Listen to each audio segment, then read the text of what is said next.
Le Carrero, saison 6, épisode 36, et nous sommes en marge du Royal Rumble et du coup de chaise dans le dos entendu partout sur la planète, bien sûr, mais avant qu'on en parle, parce que c'est ça qu'on va faire aujourd'hui. Comment allez-vous, mes chers amis? Je commence par toi, mon cher Steve. Ça va super bien, Martin. Je suis remis de mes émotions dans la fin de semaine. C'était le Rumble, comme tu as dit. Hein? Fait que c'est émotif. C'est le Royal Rumble. Ah, et puis on a Nick Dénommé qui est dans le chat, qui est venu regarder ça avec nous autres, qui a eu une permission spéciale avec les Rebirths. Ça a été bien le fun. Puis toi, mon JC, comment ça va? Ah, moi, ça va super bien. Justement, oui, on a eu bien du fun samedi à regarder le Rumble avec Nick Dénommé et les Rebirths qui étaient là. Grosse soirée de lutte samedi soir. J'ai l'impression que ça atteint un programme pour les prochains mois qui va être intéressant. Oui, absolument. Avant qu'on embarque justement dans le review du Royal Rumble, une couple de petites nouvelles en rafale. Je suis sûr que vous en avez aussi, mais la première, moi, qui m'a interpellé, ça sera peut-être pas celle que tout le monde va s'imaginer. C'est pour ceux qui suivent New Japan. Il y a un gars qui vient de terminer son séjour au sein de New Japan, là, qui a été là 12-13 ans à peu près. C'est Kota Ibushi, qui est c'est une machine de lutte, là, ce gars-là, vraiment. Puis là, ben, il est gagnant du G1. Oui, J1. Il a pas mal eu la grande majorité des belts de New Japan, là, pour ceux qui connaissent ça, pour ceux qui suivent ça. Sauf que, ben là, il va être agent libre. Fait que là, la première question qu'on va se poser, c'est est-ce qu'il va se retrouver à AEW? Est-ce qu'il va. Parce que là, il y a déjà des dates de booker, GCW, tout ça. Là, c'est un gars qui va être très en demande sur les Indies. Mais là, moi, c'est pas ça. Ce que je trouve cool, c'est que il y a un combat avec Mike Bailey au mois de mars. Oui, le 30 mars pour Bloodsport. À GCW. Je pense que je t'ai volé une nouvelle, là, Steve, parce que tu es un gros fan de Mike Bailey. Mais moi, j'ai trouvé ça vraiment. Je trouve ça vraiment intéressant parce que Kota Ibushi, tu sais, le problème qui arrive. J'exagère un peu, mais l'affaire qui arrive toujours avec les gros noms de New Japan, c'est qu'ils ne veulent pas déménager ici. Tu sais, il y en a eu plein, là. Il y en a eu quelques-uns qui sont venus à WWE, tu sais, les Big Bucks, puis, tu sais, on va faire de l'argent, puis tout. Sauf que, tu sais, dans ces générations-là. Puis l'autre problème, que là, peut-être que je ne sais pas si ce problème-là va se perpétrer à la AEW, c'est qu'ils font de la merde avec. Ben, écoute, moi, là, Martin, là, je suis Ibushi, là. Je m'assis vraiment avec Nakamura puis je jase avec. Ben, il n'y a pas besoin. Il n'y a rien qu'à ouvrir la TV, Steve. Oui, mais non, moi, je jase avec là, en fonction de, écoute, comment tu es traité à la WWE puis tout ça, parce que, trompe-toi pas, là, lui, il a dit qu'il n'allait pas signer de contrat avec qui que ce soit pour l'instant. Ça, dans le fond, ça veut dire je vais écouter les offres puis je vais prendre la meilleure. Là. Ben ouais, c'est sûr. Mais, c'est correct aussi, là. Tu sais, de ce que j'ai pu voir depuis les dernières années, même les dernières décennies, tu sais, des gars de New Japan qui arrivent, là, des Asiatiques que je te parle, pas des gars des Américains, mais des Asiatiques. Pas des gaijins. C'est ça. Ils ont tout le temps été traités comme de la chenoute dès qu'ils arrivent en Amérique du Nord. Ben, mais attends, là, faut faire attention, par exemple. Là. On parle pas par traiter comme de la chenoute, on veut pas dire... moi, je veux juste dire mal booké, là. Mal booké. Ouais, tu sais, pas maltraité, genre le catering est pas bon, là, tu sais. Il y a plusieurs années de ça, on parle, mettons, Akushi, qui était un gars qui avait un ring rate incroyable. Ouais, mais c'est un bel exemple, ça. Après ça, là, on a eu Nakamura il y a pas si longtemps, mais il n'y a jamais eu de Japonais qui sont arrivés et qu'on a fait « Wow, il vient révolutionner la lutte, ce gars-là », parce que les gars n'ont jamais eu l'opportunité de... Tu sais, dans les gars qui ont fait des bonnes... Regarde, on va résumer ça autrement. Tu sais, il y a des gars qui ont eu des bonnes runs en Amérique du Nord. Tu sais, je pense au Great Muta, entre autres, qui a eu des belts à NWA et tout ça. Mais tout ce qui a concerné le Japon et la WWE, ça a été de la merde. Ben, regarde juste là, Asuka. Ah oui. Là, rendu qu'elle fait des promos à Raw avec des suçons fondus dans la gueule. Tu sais, c'est... Ouais. Fait qu'en tout cas, mais ça va quand même être intéressant de suivre ça de 1, puis de 2, ça va faire un tabarouette de bon combat. Fait que ça risque d'être très intéressant. Qu'est-ce qui vous a intéressé, vous autres messieurs, dans l'actualité? Il y a Kurt Angle qui a fait une sortie dans son podcast, Martin, qui disait qu'après avoir jasé avec Hulk Hogan, après une chirurgie, il avait coupé des nerfs, en tout cas des terminaisons nerveuses. Il disait qu'il n'y avait plus de sensation au niveau des jambes. Bon, je pense que ça a été interprété par le public par Hulk Hogan est paralysé. Puis là, Hulk Hogan était obligé de faire une sortie et dire non, je ne suis pas paralysé. Mais bon, il n'y a rien non plus infirmé ou confirmé. Ceci dit, l'état de santé du Hulkster semble se détériorer. Moi, je vais vous dire qu'est-ce que j'ai dit off mic à GC. Je serais pas surpris, moi, qu'Hogan parte avant Ric Flair. Ah, ça se peut. Hey, un moment donné, là, j'avais fait une publication là, dans laquelle, sur l'ancienne page, là, Carré-Rond. D'ailleurs, j'en profite pour vous dire de ne pas vous fier sur les logos que vous voyez actuellement. Il va falloir qu'ils soient changés parce que c'est plus le Carré-Rond, l'adresse Facebook. C'est pas de le Carré-Rond, POD. Ça va apparaître dans le chat tantôt. Désolé pour ça, j'ai manqué de temps un petit peu. Là. Mais non, c'est ça. Fait que je serais pas surpris. Puis il y avait la liste des interventions chirurgicales qu'il avait fallu qu'ils subissent. Ça n'a aucun... Tu sais, Hulk Hogan, là, il doit mesurer 6 pieds à cette heure, puis dans le temps, il mesurait 6 pieds 8, les boys. Puis mettons qu'on dit que c'était exagéré un peu, c'est 6 et 6. Mais il était grand, là. Il a été très grand, là. Il était considéré comme un gigantesque lutteur là, dans ses beaux jours. Puis là, c'est tellement compressé à la colonne, puis tout, il est magané, là, sérieusement. Puis tu sais, t'as un Ric Flair qui est un athlète naturel, là, malgré tous ses déboires, malgré son style de vie, malgré un accident d'avion, malgré 3 fractures dans le dos, il veut encore lutter, puis il dit qu'il a mal à nulle part. Ça n'a pas de sens. Fait que les gars, on verra bien, mais voilà. Sinon, écoute, il y a déjà, on va en parler dans le Rumble, on va faire le tour, mais il y a déjà 2 matchs d'annoncer. Puis là, je vous attends, là. J'attends tout le monde. J'attends le monde dans le chat. J'attends tout le monde. Pourquoi pas Rhea Ripley contre Bianca Belair? Comment ça, c'est Charlotte? Moi, je l'ai la réponse, mais je veux vous entendre. Là, c'est super simple. Ils veulent en donner à belt à Rhea, puis de même, Rhea va s'en aller à SmackDown, puis elle va y aller avec la division féminine de SmackDown, tandis que Bianca, tu veux pas faire perdre Bianca. Tu vas être 2 championnes fortes, alors que Charlotte va pouvoir être la concurrente à championne. Moi, je pense pas que c'est ça. JC? Moi, je pense... ça m'a surpris, c'est le coup, mais... je trouve ça intéressant. Je pense que Bianca contre Rhea, c'est pas pour tout de suite. Je pense que c'est pour venir plus tard. Ouais. Mais j'ai hâte de voir ce qu'ils ont en réserve pour Bianca Belair dans cette histoire-là. On va vous dire ma théorie. C'est parce que Charlotte va faire avoir un meilleur match à Rhea Ripley que Bianca. Ah, bien possible. C'est rien que ça. C'est juste parce que ça enlève absolument rien à Bianca Belair. Là. Mais tu sais, Charlotte, elle va faire mieux paraître Rhea que Bianca Belair. Sans dire que Bianca Belair ne l'aurait pas fait bien paraître. Mais avec Charlotte, ils sont sûrs. Ils ne peuvent pas se tromper avec celle-là. Ça va leur donner une maudite bonne idée aussi de qu'est-ce que ça va donner, les 2 jeunes ensemble, Rhea contre Belair. Ils vont voir Rhea contre Charlotte. La première fois que c'est arrivé à Mania, Charlotte contre Rhea, c'est sûr que Rhea, elle avait moins de métier. C'est quoi? C'est 2 ans passés. Fait que là, moi, je pense que c'est ça. Par contre, vous soulevez une maudite bonne question, là. C'est que, qu'est-ce qu'ils vont réserver à Bianca? Ça, je suis 100% d'accord. Parce que Charlotte, ça fait quand même quelques années qu'elle est là aussi, là. Là, moi, il y a juste un affaire qui est bien important. Il y a juste quelque chose d'important. Moi...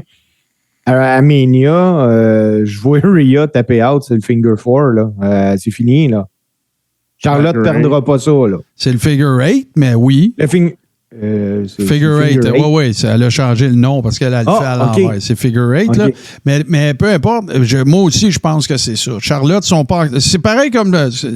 Charlotte, là, tu sais, quand elle va prendre sa retraite, là, quand elle va arrêter d'être dans le ring, là, quand on va parler d'elle, on va dire que c'est la meilleure qui ait jamais passée. Ouais. Longtemps, là. Est-ce que Bianca va aller là? Je pense pas. Au même niveau, je pense pas. Elle était incroyable. C'est une des personnes, gars ou filles, que j'ai le plus hâte de voir à la TV quand Raw commence, là. OK? Sauf que, tu sais, si tu parles de mix d'athlétisme, de microphone, de ring, de crowd control, de tout ça, là, tu sais, Charlotte est dans une classe à part. Par contre, physiquement, athlétiquement, Charlotte n'est pas dans la ligue à Bianca, là. Pour moi, en tout cas. Ben non, c'est ça, clair, là. Oublie ça, là. Mais elle est incroyable. C'est deux types différents, là. Oui, c'est deux styles différents, mais tu sais, à la fin de la journée, tu peux quand même faire des comparatifs. Puis où Charlotte est intouchable, il y a des endroits où Charlotte est intouchable, il y a des endroits où Bianca est intouchable. Puis, tu sais, c'est sûr que là, tu peux pas nécessairement non plus tout avoir dans la vie, mais Charlotte est encore là. Elle est encore très, très là. Dans l'optique de qu'est-ce qui va arriver à Bianca Belair, à Montréal, à Elimination Chamber, il va y avoir Elimination Chamber de filles pour déterminer le number one contender. Ouais. Et puis, bon, là, il y a déjà 4 participantes de nommer. Asuka, Raquel Rodriguez, Liv Morgan, puis Nikki Cross. Mm-hmm. Nikki Cross. Ça va être... moi, je pense vraiment que c'est Raquel Rodriguez qui va aller contre... À moins qu'ils nous sortent Naomi là-dedans, là. Ouais. Je vois pas personne d'autre que Asuka ou peut-être Raquel Rodriguez aller vers Bianca à WrestleMania. Ouais, écoute, moi, je pense que, ben, tu sais, mettons la fille qui est comme pas encore de spotlight sur elle, mais qui est là, c'est Raquel. Là. Ça, c'est sûr. Là, tu sais, là, tu sais, on regarde ça là, à distance. Tu sais, t'as Bayley, t'as Bianca, t'as Charlotte, t'as Rhea, t'as Becky Lynch, t'as Raquel. Tu sais, t'as le top, là. Tu sais, j'en ai nommé 6. Tu sais, ça c'est ton main event puis semi-main event. Là, tu peux faire, tu sais, t'as de la place, là. Tu sais, je veux dire, tu peux travailler. Puis il y a des filles dans le système qui sont bien correctes. Puis tout ça. Rappelons-nous aussi là, qu'il y a eu une couple de participantes, puis Booker T aussi, là, quand on va parler du Rumble, que c'était parce que c'était au Texas, là, c'était dans le cours. Mais fait que ça va être intéressant. J'ai pas de giga prédiction à faire, moi, pour ce qui concerne la suite des choses. On va le dire de même, là, Rhea puis Charlotte. Sauf que moi, je suis convaincu que, tu sais, quand ils ont regardé, bon, on a 2 championnes, Rhea, il faut qu'on en choisisse une. Qui c'est qu'elle devrait choisir? Qu'est-ce qui va donner le meilleur match? C'est sûr, c'est Charlotte. Dans l'état des choses actuelles, c'est sûr, c'est Charlotte. Fait que on verra bien. J'ai trouvé que Rhea Ripley avait coupé une très bonne promo à Raw aussi. J'ai trouvé que, écoute, tu sais, elle s'en vient là. Tu sais, il y a quelque chose qui s'est passé là. Depuis qu'elle a été dans la faction là avec Finn Balor, tout ça. Là, moi, je pense que ça lui a donné énormément de confiance. Puis ça apparaît. Ça apparaît clairement. Voilà. Je lisais sur Lutte Québec, les boys, je vous garoche une coupe d'affaires encore. Tyson Fury espère travailler de nouveau avec la I. Ben oui, Chris, il te donne 10 millions. C'est quoi cette histoire-là? T'as plus de contrat de ben, t'as pas de combat dans la lignée. Puis tu dis que tu espères travailler avec la WWE. Ben, il s'en va en combat. Là, oui, c'est vrai.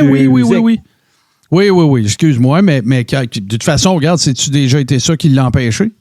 Ben non, Martin. Tu sais, 8 millions, whatever. Là. Moi, je pense que le Gypsy King, là, c'est un gars qui aime ça avoir du fun. Puis il trouve ça le fun, être haï. Puis compte de bonheur, c'est payant en plus. Ben ouais, c'est ça. Hey, j'aimerais ça. Ben oui, big surprise. Là.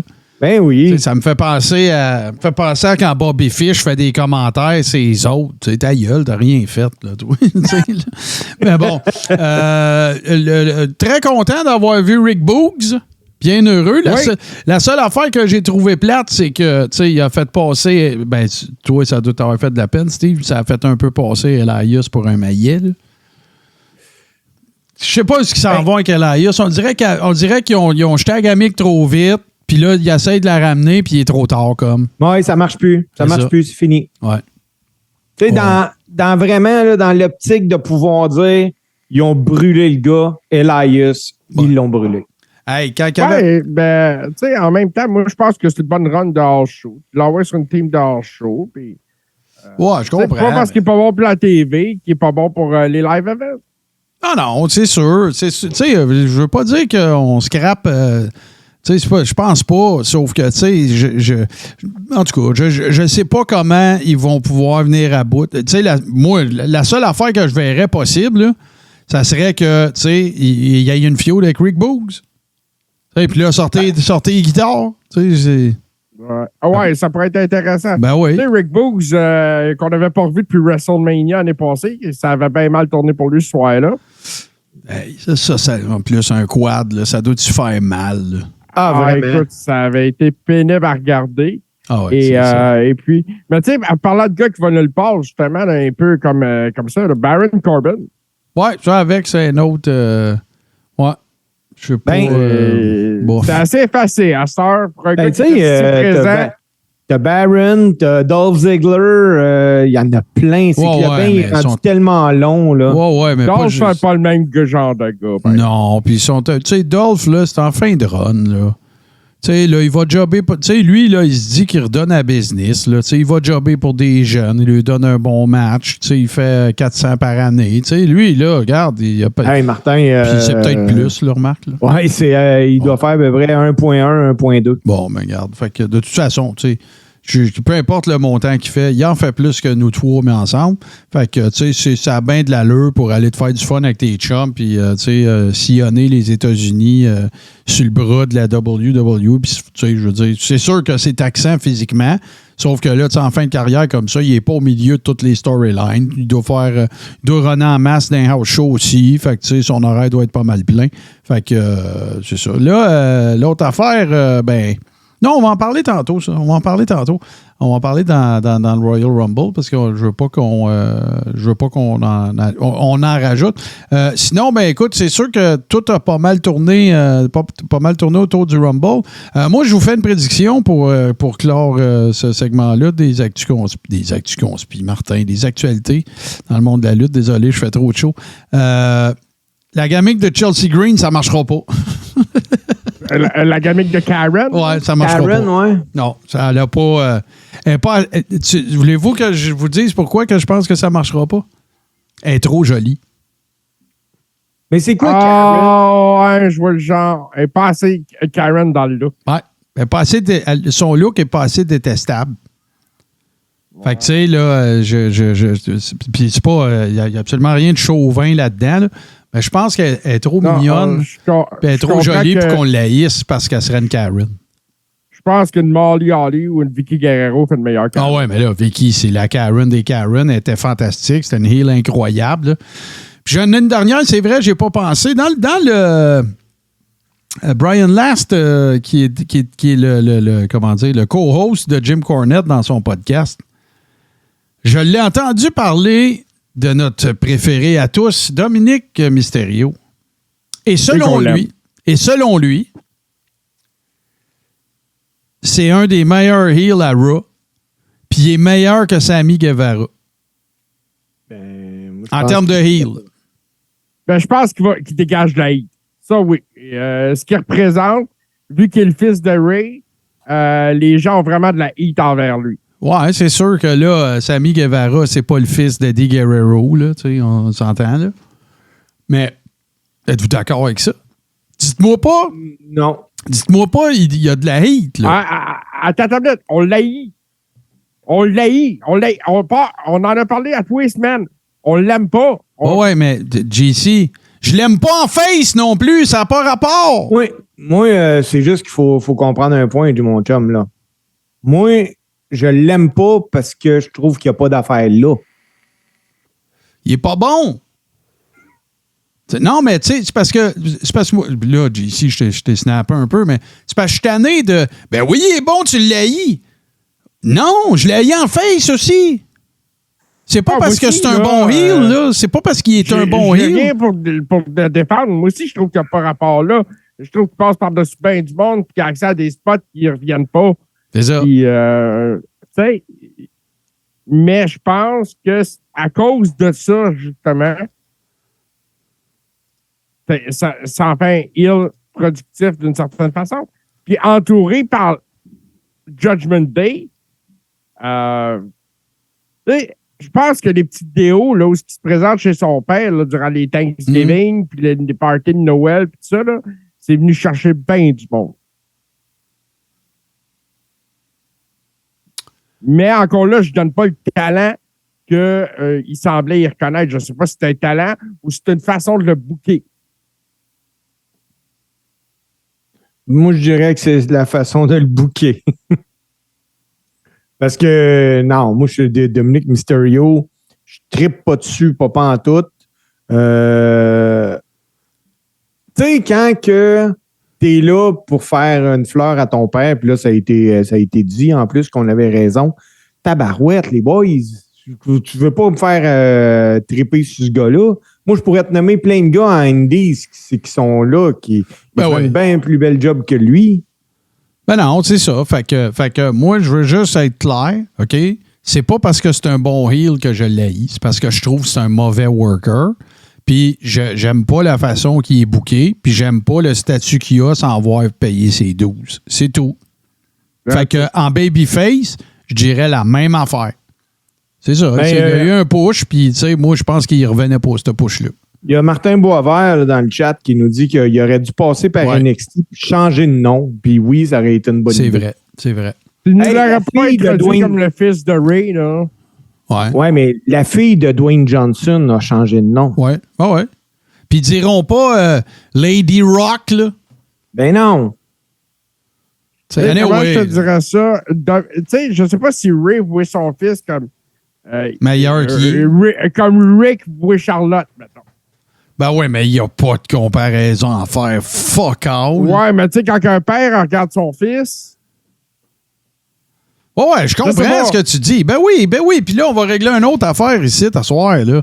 Si j'avais un enfant, je sais pas si j'en ai, mais si j'avais un enfant, si j'avais un fils qui était, puis que moi, j'étais lutteur, ou guingarde, mettons, là, j'aurais un enfant, moi, dans la jeune vingtaine, qui voudrait faire des podcasts. J'y aiderais. Je dirais qu'il est bon, puis, tu sais, j'essaierais de lui donner une poussée, là, tu sais, puis toute l'équipe.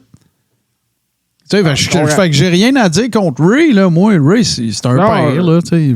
Steve, t'es un père, toi, t'es un gars qui est worker, tu sais, puis s'il était pourri, ben, peut-être tu le verrais pas, sans dire que... Tu comprends-tu, là? Je veux pas aller jouer dans les émotions, là, mais... Ah non, mais ça se peut. Écoute, par chance, je pense qu'il s'est lutté, là. Mais... tu sais, tu veux tout le temps le meilleur pour tes enfants. Ben ouais, Ray, voilà. Ray a eu la chance de pouvoir user de son influence. Je vais dire ça comme ça. On l'aurait tout fait. Oui, j'aimais beaucoup plus Dominic Mysterio quand il se faisait détruire par Veer Mahan.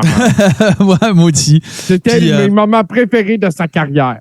Moi, en tout cas, sérieusement, là, ça ferait un bon sujet de top 5, là, mais le meilleur worker que j'ai vu qui regardait le nom de sa descendance, de sa famille, là, c'est Randy Orton. Tout à fait. Charlotte, elle ne s'appelle pas Charlotte Flair, elle s'appelle Charlotte.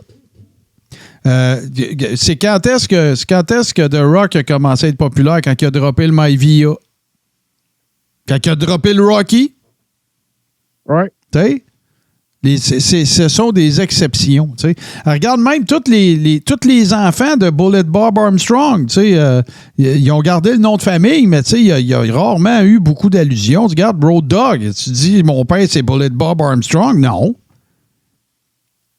Ben, mais d'un autre sens, Cody Rhodes se sert beaucoup du nom de Road. Ouais, mais Randy Orton est meilleur que lui. Ah, ben, solide. Curtis Axel, il a enlevé le nom d'Henning. Il y a dans les exceptions, là, je dis pas que c'est tout le monde, là, Madame Saucisse non plus, là, tu fais bien de me rappeler à l'ordre, mais c'est pas ça que je dis. Là. La famille Hart, ben, tu sais, regarde, là, ça, c'en est une exception. T'sais. Là, tu vas me sortir Von Erich, mais ça a mal fini. Les Rougeaux. Rougeaux, ouais. Mais tu sais, il y en a plus que ça n'a pas été ça. Ah, ben oui. Je peux vous en sortir un paquet, moi, là. Goulis, Eric Watts, je peux vous en sortir plein. Là. Regarde, on verra bien. Il il faut que Dominic Mysterio se fasse sacrer dehors, qu'il aille faire des indies, qu'il aille qu'il aille se faire taper sa gueule un peu, qu'il apprenne la vie à tough. Parce que il est dans la Watt à WWE parce qu'il est dans le contrat de son père. Ouais, là, il faut faire attention, là, les boys. Là, on n'a pas de preuves tangibles de ça. Hey, Dave Meltzer, Hey, Dave Meltzer, s'il te plaît. Meltzer, écoute, il est dans les délais, lui, des fois. Des fois, ouais. Non, moi, c'est pas parce que Dave Meltzer dit quelque chose que je prends ça pour du cash. Pas en tout, même.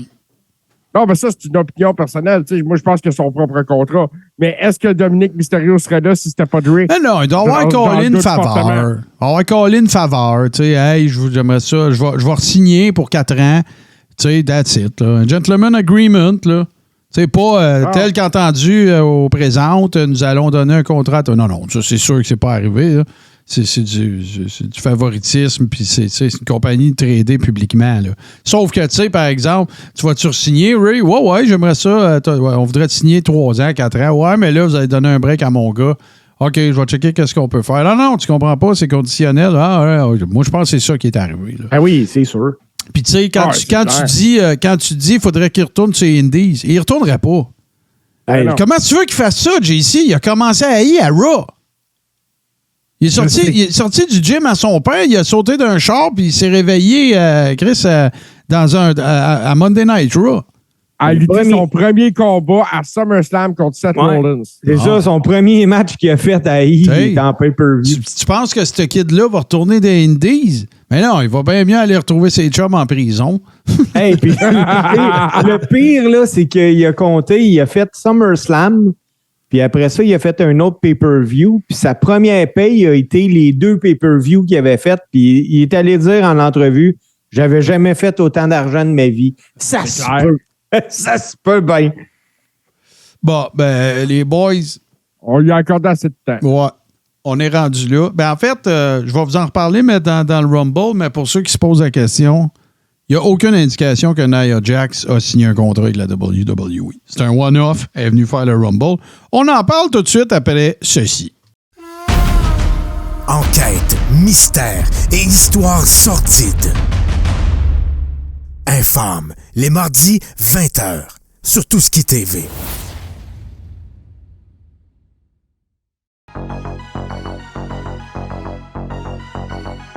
L'arcade peut ouvrir ses portes à tout moment de la journée ou de la soirée. Gamers, ouvrez l'œil.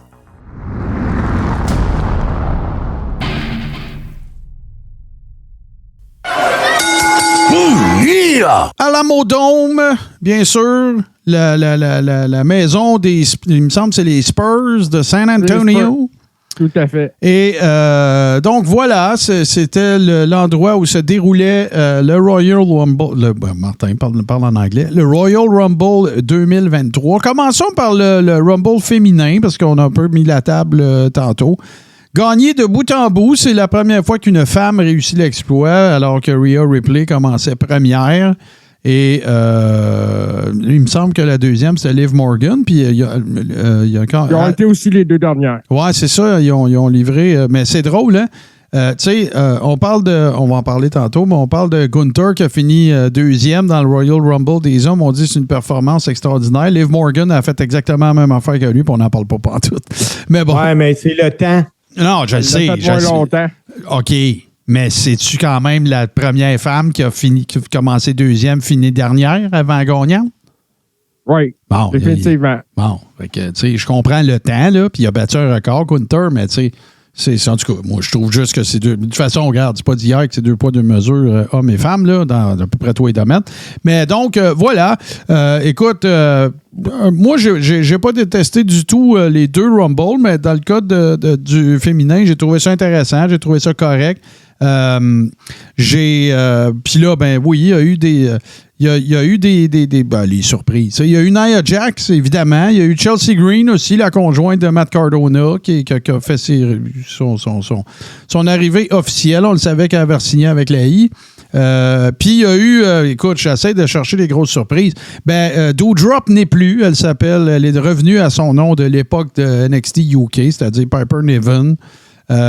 Puis écoute, moi j'ai trouvé qu'elle avait donné une super performance dans le Rumble. On a eu Madame Undertaker. Oui, voilà, Michelle McCool, Ouais, qui Michelle était McCool, la qui a meilleure une dans le bonne ring pendant. performance. Oui, c'est ça, ça a été elle la meilleure dans le ring pendant un bout. Ben non, wow, là, Nia Jax, là, c'est une surprise, là. OK, peut-être tu vas dire, je le savais, mais pour le monde qui était là, c'est une surprise. Puis il y a eu un méchant pop, là, aussi, quand elle est arrivée, là. Oh, ouais, la seule affaire, c'est que... Même s'il y a eu un botch. Ben, c'est ça. Ils ont botché son arrivée parce que c'était écrit sur le ring avant que le compteur soit à 0. Fait que ça, c'était un peu... Mais moi, Martin, je me suis fait des notes, là.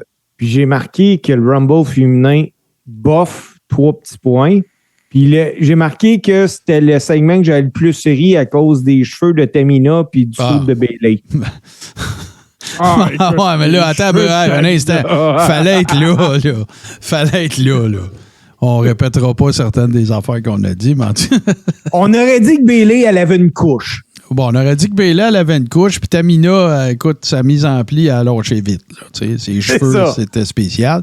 Mais non, c'est ça. Puis de toute façon, Wawa Tatawa, je pense que pas mal la majorité des gens, en tout cas, je m'inclus là-dedans, je suis un peu d'accord avec toi. Je n'irai pas aussi loin que toi dans mon propos, là. Mais c'est sûr que, tu sais, je ne jugerai pas de la qualité de la WWE dans la prochaine année selon la performance de Nia Jax parce qu'elle ne sera pas là. Elle a déjà des engagements aussi sur d'autres galas là, en utilisant un autre nom, je ne sais pas trop. Il n'y a pas eu de nouvelles à cet effet-là, puis ça serait sorti. Fait que c'est un one-off. Là. Puis de toute façon, je pense, les gars, qu'avec les... La communauté Internet, si tu veux, de la lutte, je pense que des grosses surprises de Rumble, je pense que c'est fini, de toute façon. Il faut qu'on arrête de... Les seules surprises qu'on va avoir, ça va être Bushwhacker Luke, là, des niaiseries. Là, mais des grosses surprises, là, comme quand AJ est arrivé, même si on le savait, on se demandait si tu vrai, si tu pas vrai. Je pense plus qu'ils vont bien gros réussir à vraiment nous faire tomber en bas de notre chaise. Là. À moins, écoute, qu'arrive un Lex Luger, là, on a oublié de signer quelqu'un, ou la AEW a oublié de signer quelqu'un. Puis là, ben, quelqu'un s'en rend compte, puis il signe le lundi matin, puis ou le vendredi soir, puis vient-t'en. Mais je pense pas qu'il y ait beaucoup de surprises encore à cause de ce que. Ben, moi, je m'excuse, Wawa Tatawa, tu veux plus voir de légende dans le Royal Rumble, mais il va encore en avoir. Ben oui. Mais sûr. Là, Martin, là, il y avait. Écoute, puis la WWE, là, fait pas exception à ça. Puis encore plus elle, parce que c'est la fédération majeure aux États-Unis. Mais il y a même du monde qu'on pouvait suivre sur Twitter qui était à l'aéroport, là, puis ils regardaient qui arrivait. Ben oui, c'est ça. C'est fini. On ne pourra plus surprendre le monde. On ne pourra plus. Ouais, c'est pas de première là, qui font ça. Ça fait un bout qu'ils ont commencé à faire ça. Ben oui. Quand il y a des gros événements comme ça, quand c'est le temps de WrestleMania, quand... Tu sais, puis c'est pas juste ça, il y a des news outlets aussi qui s'intéressaient pas à ça avant, qui s'y intéressent.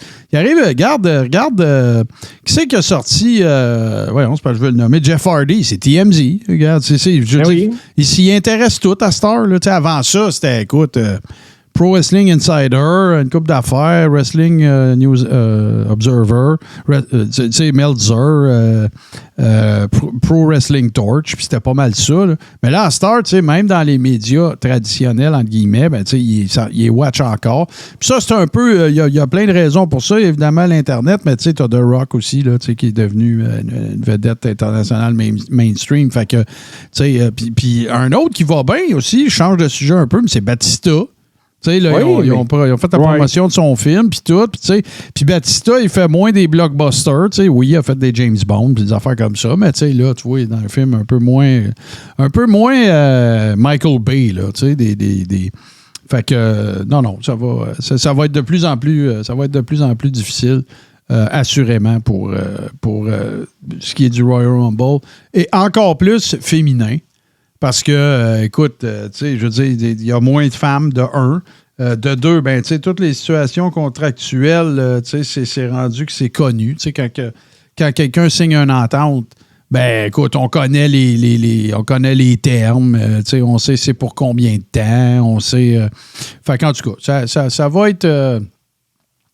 Ça va être de plus en plus difficile, c'est clair. Là, les boys, faut qu'on parle de ça. Là. J'ai envie qu'on règle ça tout de suite. Là. Le Mountain Dew Pitch Black Match. Mettant aux prises LA Knight et Bray Wyatt, bien sûr. Quel gâchis, quel liqueur renversé à terre. Qu'est-ce que vous avez pensé de ça? Ben moi, c'est marqué sur ma feuille. Il faisait longtemps que je n'avais pas trouvé un match de lutte aussi mauvais. C'était mauvais. Vraiment mauvais. En partant, la fameuse éclairage qu'ils utilisent, là, j'haïs ça. C'est pas. Puis imagine si à la télé, t'aimes pas puis t'as les meilleures prises de vue. Imagine le gars qui est en haut, lui, il voit absolument rien avec ça, là. Non, moi, j'ai trouvé ça vraiment mauvais. Puis j'ai revu la séquence à la fin. Tu sais, le gars qui a sauté sur LA Knight. Uncle Elmer, là, je sais plus comment. Il doit sauter à peu près à 7 pieds. Ah, il passe même pas proche de LA Knight. C'est botché, là. Puis en plus, l'angle de caméra, il est pourri, là. Tu sais, c'était une vraie farce. C'est vraiment mauvais. Puis même Bray Wyatt, là, il doit pas être super content d'avoir fait ça. Le cash. Ça n'a pas de sens. La seule raison que je peux voir, c'est que Pepsi a allongé le fric, là. Ah, il y avait un logo de Mountain Dew sur le bras. Bray Wyatt, le mystérieux Bray Wyatt, qui se pourrait être super badass, pis tout, là. Il y avait un genre de fake tattoo sur le bras Mountain Dew, là. Sérieux, là. Ah, c'est ça. Il y avait le logo sur le ring, l'éclairage, ben c'était ça. Ça faisait ressortir les costumes puis les traits de maquillage, là. Mais, tu sais, tout le monde se demandait quand ça a été booké, ça va être quoi. On a vu c'était quoi. On veut plus revoir ça. Moi, je pense que c'est un test. Là, ils ont dû faire négocier ça avec Pepsi. Là, puis garde, vous allez allonger le gros cash. Puis on va essayer, puis on va voir, puis c'est à chier. C'est ça, il n'y a pas d'autre manière que je peux vous présenter ça. Là. C'est en plein ça, Martin. C'est en plein ça. Ouais. Moi, je suis bien content qu'il n'ait pas commencé à soirer avec ça. Ben non. Il pouvait pas. Ben non. S'il avait commencé à soirer avec ça, ça aurait été rough en sacré. Mais non, tu tues ta crowd bien raide. Là, tu pars avec ça. En plus, là, je sais pas c'est quoi le pourcentage de monde qui était dans la crowd qui ont vu fuck all. Ah, c'est plein. Sur Twitter, ça a chialé pas mal. Le green shirt guy était là, pour ceux qui se le demandent, avec les best seats in the house. On le voyait très bien. Ouais, c'est ça. Lui, il doit être à la veille d'avoir le numéro 30 pour rentrer dans le Rumble. Ouais, c'est la prochaine étape. Je continue.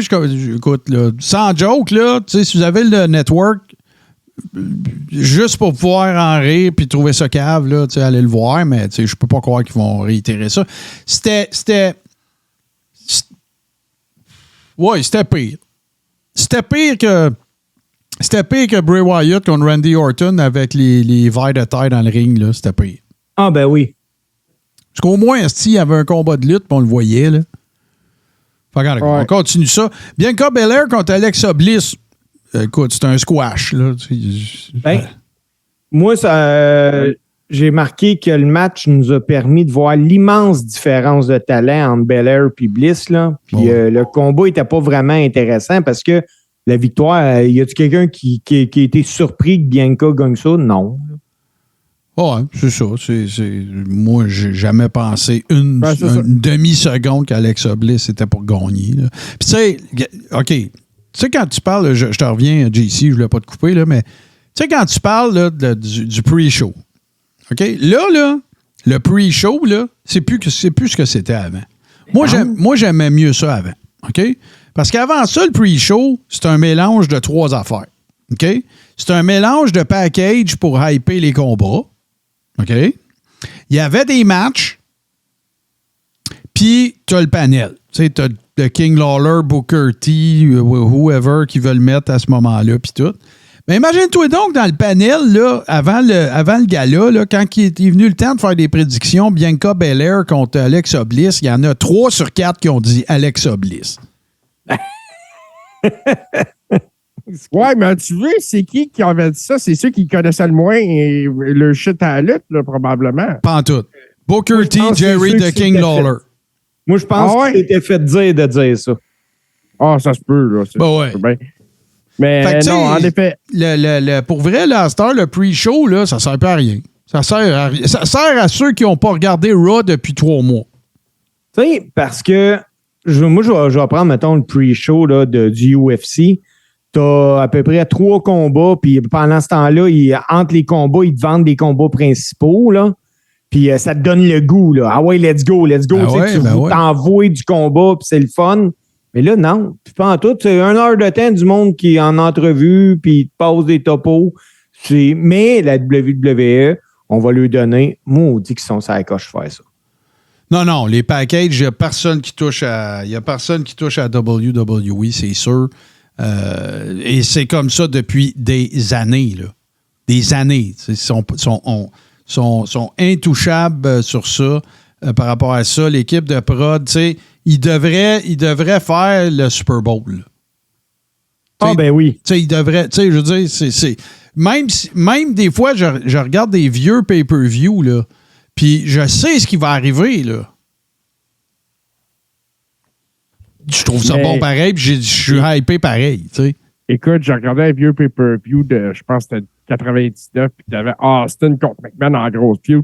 Puis le package d'ouverture du pay-per-view, là, c'était complètement malade. Ouais. Ils n'ont pas leur égal. Ils n'ont pas leur égal pour ça.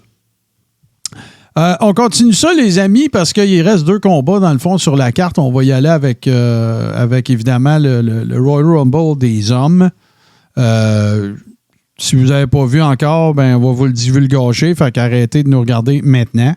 Ça a été gagné par Cody Rhodes, qui a eu le numéro 30. Moi, ce qui caractérise le plus ce Royal Rumble-là, puis je pense qu'on était d'accord là, quand on jasait, quand on l'écoutait, c'est le Royal Rumble le plus stiff que moi, j'ai jamais vu. Oui, c'était stiff. Moi, tu vois, mes commentaires là-dessus, j'ai marqué pas vraiment de surprise. Booker T, entre parenthèses. Ouais, il était dans sa cour. Par chance, la WWE s'est servi du Rumble pour nous mettre des histoires sous la dent. On va avoir Logan Paul, on a eu une coupe. Pour moi, le choix du gagnant laisse à désirer. Ça aurait été parfait que Cody perde. Ça y aurait permis de remonter. Tu sais, t'attends qu'il pogne le champion enfin. Mais la WWE a sûrement plus confiance en Cody qu'en l'ensemble de son roster pour aller à WrestleMania, ce que je trouvais très dommage. Ben, moi, tu vois, Steve, je suis pas du tout d'accord avec toi. La seule raison pourquoi il fallait que ce soit Cody, c'est la blessure. Tu peux faire ce que tu viens de dire s'il se blesse pas. Tu peux slow burner, mais là, tu peux pas. Là. Il n'a pas été là pendant 9 mois. Puis il est hot. Le pop, Cody Rhodes, là, en ce moment, là, il y a des pops de Road Warriors. Là. C'est le seul qui a ça, là, à part Sammy. À part Sammy, Steve, calme-toi avec ton Sammy. Non, mais c'est les boys. Cody, là, dans 3 mois, on fait quoi si tout le monde s'en calisse? Ben oui, mais tu peux pas penser de même, Steve. Tu peux pas dire on va booker au cas où que, là. Tu bookes parce qu'avec qu'est-ce qui marche là. Pour vrai, ils l'ont fait rentrer 30 parce qu'ils voulaient un pop à 30 pour pas que le monde chiale parce que Sammy n'était pas dans le Rumble. Steve, hey, là. Te rappelles-tu quand Daniel Bryan n'a pas été dans le Rumble? Mais ouais, mais c'est pas pareil. Tout le monde a hué. C'est la même affaire, OK, Martin. Steve, Daniel Bryan, il était dans quelle faction dans ce temps-là? Il n'était plus dans aucune faction. Il était en lutte pour le titre. Ben oui. Steve là, il était en raid. Là, faut que je te pète ta bulle. Là, parce que ça, c'est une autre affaire. Là. Avant le Rumble, puis vous n'êtes pas les seuls. Là. Moi, je n'ai jamais cru une seule seconde aux chances de Sami Zayn de gagner le Royal Rumble. Jamais. Je pensais pas qu'il était pour pas être dedans. Attends, laisse-moi parler, Steve. Je pensais pas qu'il était pour pas être dedans. Mais même s'il y avait été, il y avait 0, comme dans Ouellet, chance que Sami Zayn gagne le Royal Rumble. C'est rien contre Sami. C'est lui qui est le top. Il est au top, là. Il est dans la meilleure histoire. Il est avec KO. Il est avec la faction qui est après voler le show semaine après semaine. Roman, il est incroyable comme champion. C'est tout parfait. Mais moi, j'ai jamais cru à aucune possibilité que Sami Zayn emporte le titre. L'autre affaire, Steve, c'est que oui, Sami Zayn, il est vraiment over, là. Mais c'est pas le gars qui a été le plus over de l'histoire de la WWE. Puis là, on parle de ça comme si c'était ça. Puis moi, je suis pas d'accord. Non. Il est over en ce moment. Ouais.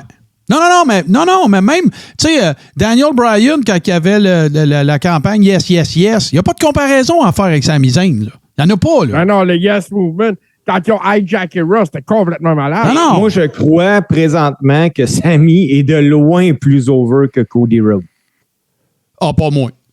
Puis, sérieusement, je crois, et puis là, tu pouvais me picher des roches. Je crois également que Sami est de loin plus talentueux que Cody Rhodes. Ben oui, mais là, Steve, c'est pas de ça qu'on parle. Ce qu'on parle. Non, mais Martin. Cody Rhodes, ben c'est parce que t'es obnubilé par ça, là. Ben non, mais vous me direz pas que Cody. Moi, jamais vous allez me faire comprendre. C'est pas important. C'est pas important. C'est pas important. Sami Zayn, il fera jamais remplir un stade de 80 000 personnes. Ben Cody Rhodes non plus, Martin. Il y a plus de chance, Steve. Tu sais, je suis désolé. À Mania, je le ferais jobber. Steve, combien de fois qu'on a été dans... C'est quoi le Bret Hart-O-Meter? Écoute, on peut le faire si tu veux, Martin. C'est quoi le Bret Hart-O-Meter? Je te dis pas que la WWE, Steve, il book pas avec le Bret Hart-O-Meter. Là, c'est nous trois qui parlons, là. Oui. OK? Bon. Sami, il est incroyable sur le mic. Il devrait être comédien, ce gars-là. OK? La Ring Psychology, il a 10 sur 10. Je suis tout d'accord, mais c'est pas lui qui va remplir Mania, Steve. C'est tout. C'est pas Cody non plus. C'est pas de ça qu'on parle. C'est pas de ça que je te parle. C'est pas Cody Parce qui va remplir Steve, si ça avait été quelqu'un d'autre, t'aurais dit la même crise d'affaires. Ben, mettons que ça aurait été, je sais pas, Gabin, je veux dire, écoute, pour vrai, rendu là, j'aurais préféré Gunther à Cody pour gagner le Rumble. OK, je suis capable de dealer avec ça. Sauf que Gunther, là, t'es pas allé le chercher à AEW depuis moins qu'un an, Steve. Je suis d'accord avec toi, Marc. Puis t'auras jamais le pop que Cody Rhodes il a eu, même si on savait tous qu'il s'en venait à Mania puis qu'ils ont essayé de nous le cacher. C'est une business de maintenant. OK, attends une minute, les gars. Là. Moi, je vais vous poser la question, par exemple. Est-ce que Cody, c'est le gars qui va battre Roman? Non. Je pense pas. Non. Je pense pas. Parce que même que je vais être franc avec toi, je pense que Cody, c'est le plan B. Puis de toute façon. Le plan A était The Rock. Puis définitivement. Il semblerait que même Stone Cold se serait fait faire Roman Reigns. Ben oui. Puis il a refusé. Là, les gars, l'autre affaire qu'il ne faut pas oublier, là. OK, là? Parce que ça, là, on a tendance à le faire. Là, tout le monde est un peu émotif avec Sami Zayn parce qu'il vient d'ici, puis tout, puis c'est correct, là. OK? Il y a une shape de rapper à l'épicerie.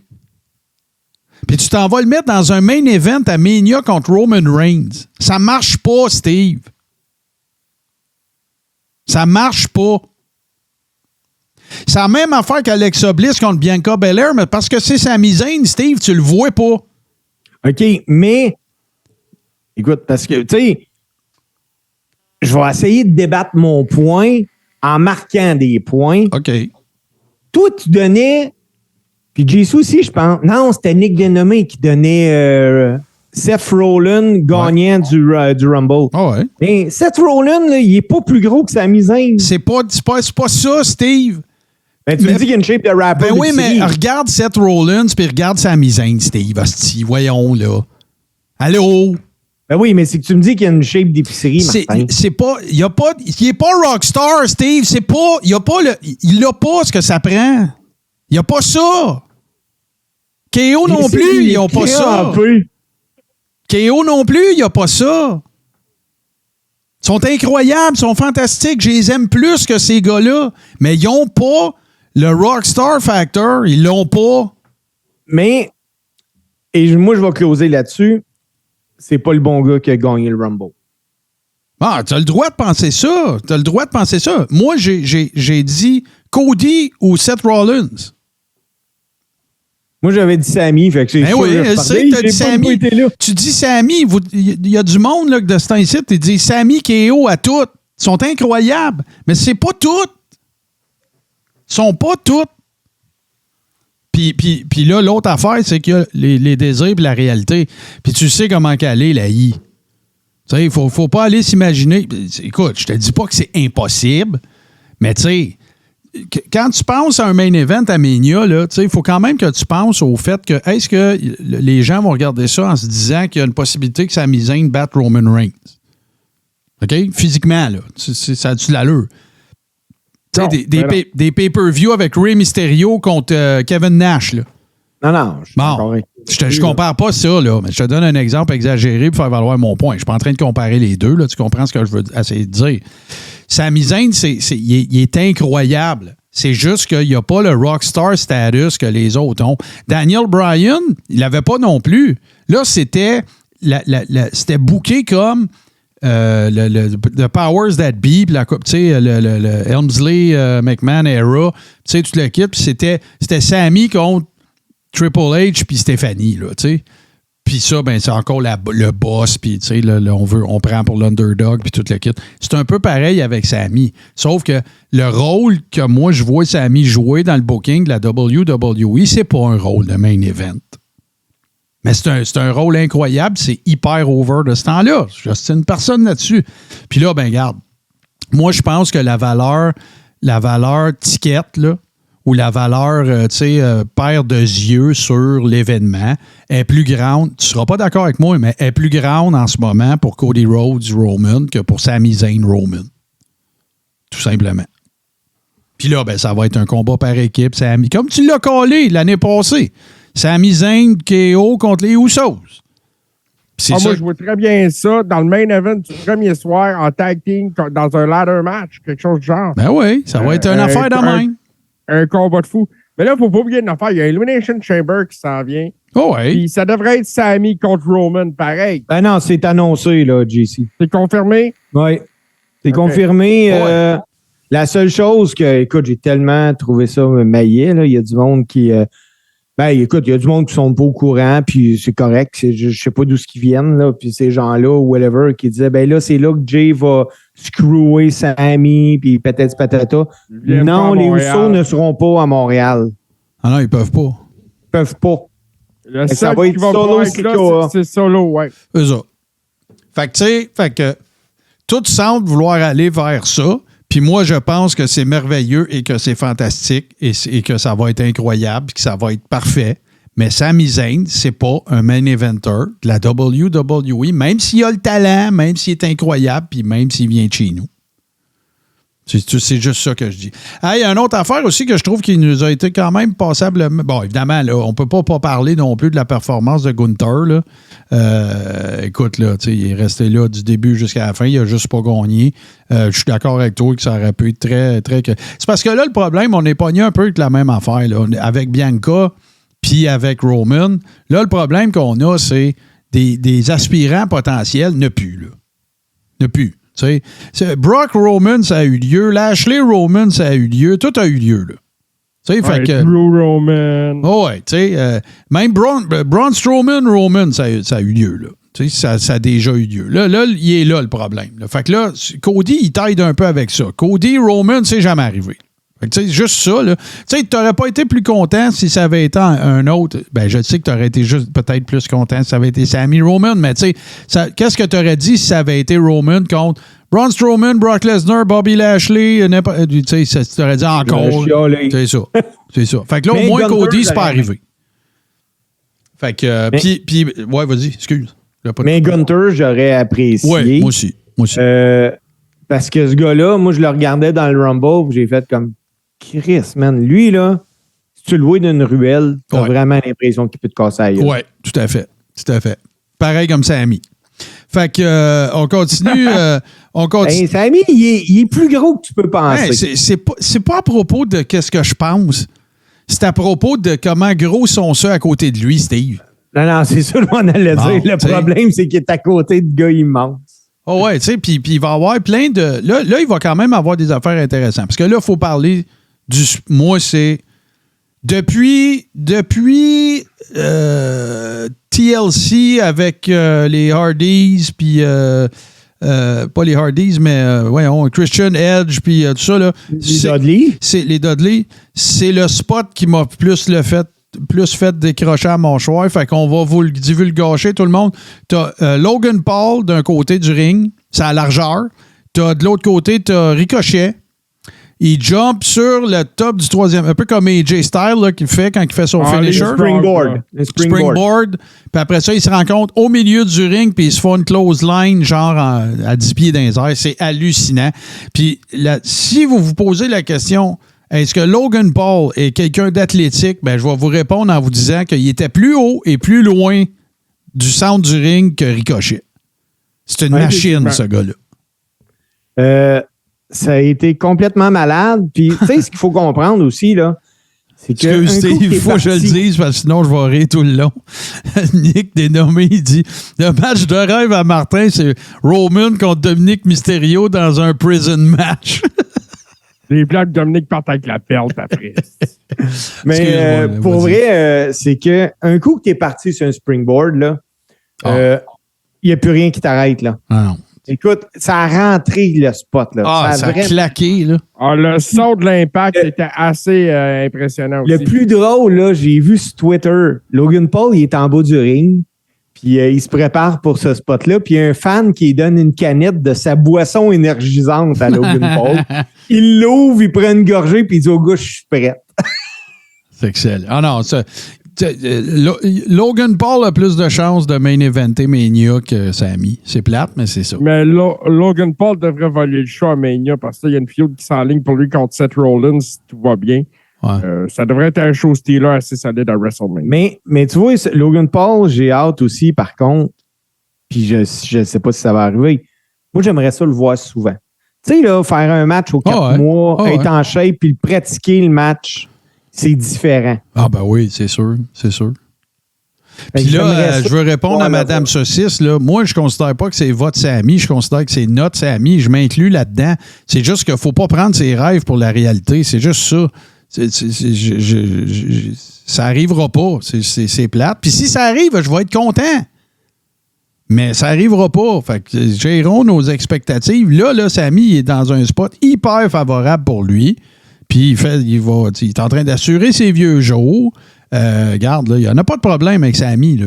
Sauf qu'il faut arrêter de penser que ça va être un main eventer à Mania. Ça n'arrivera pas. C'est tout. C'est juste ça. Là. Mais si ça arrive un jour, Madame Saucisse, je vais être le premier à leur dire à Martin. Ben oui, puis vous me leur direz, puis je vais être content de m'être trompé. De toute façon, on va regarder WrestleMania ensemble. Ben non, c'est ça. C'est pas un main eventer. C'est tout. Est-ce qu'il y a le talent? Oui, mais est-ce que ça va arriver? Non, c'est juste ça, là. Fait que... je vais venir, ben oui, vous viendrez me le dire. Je vais être content. Je vais vous taper des mains. Je vais faire des high-fives, moi, avec.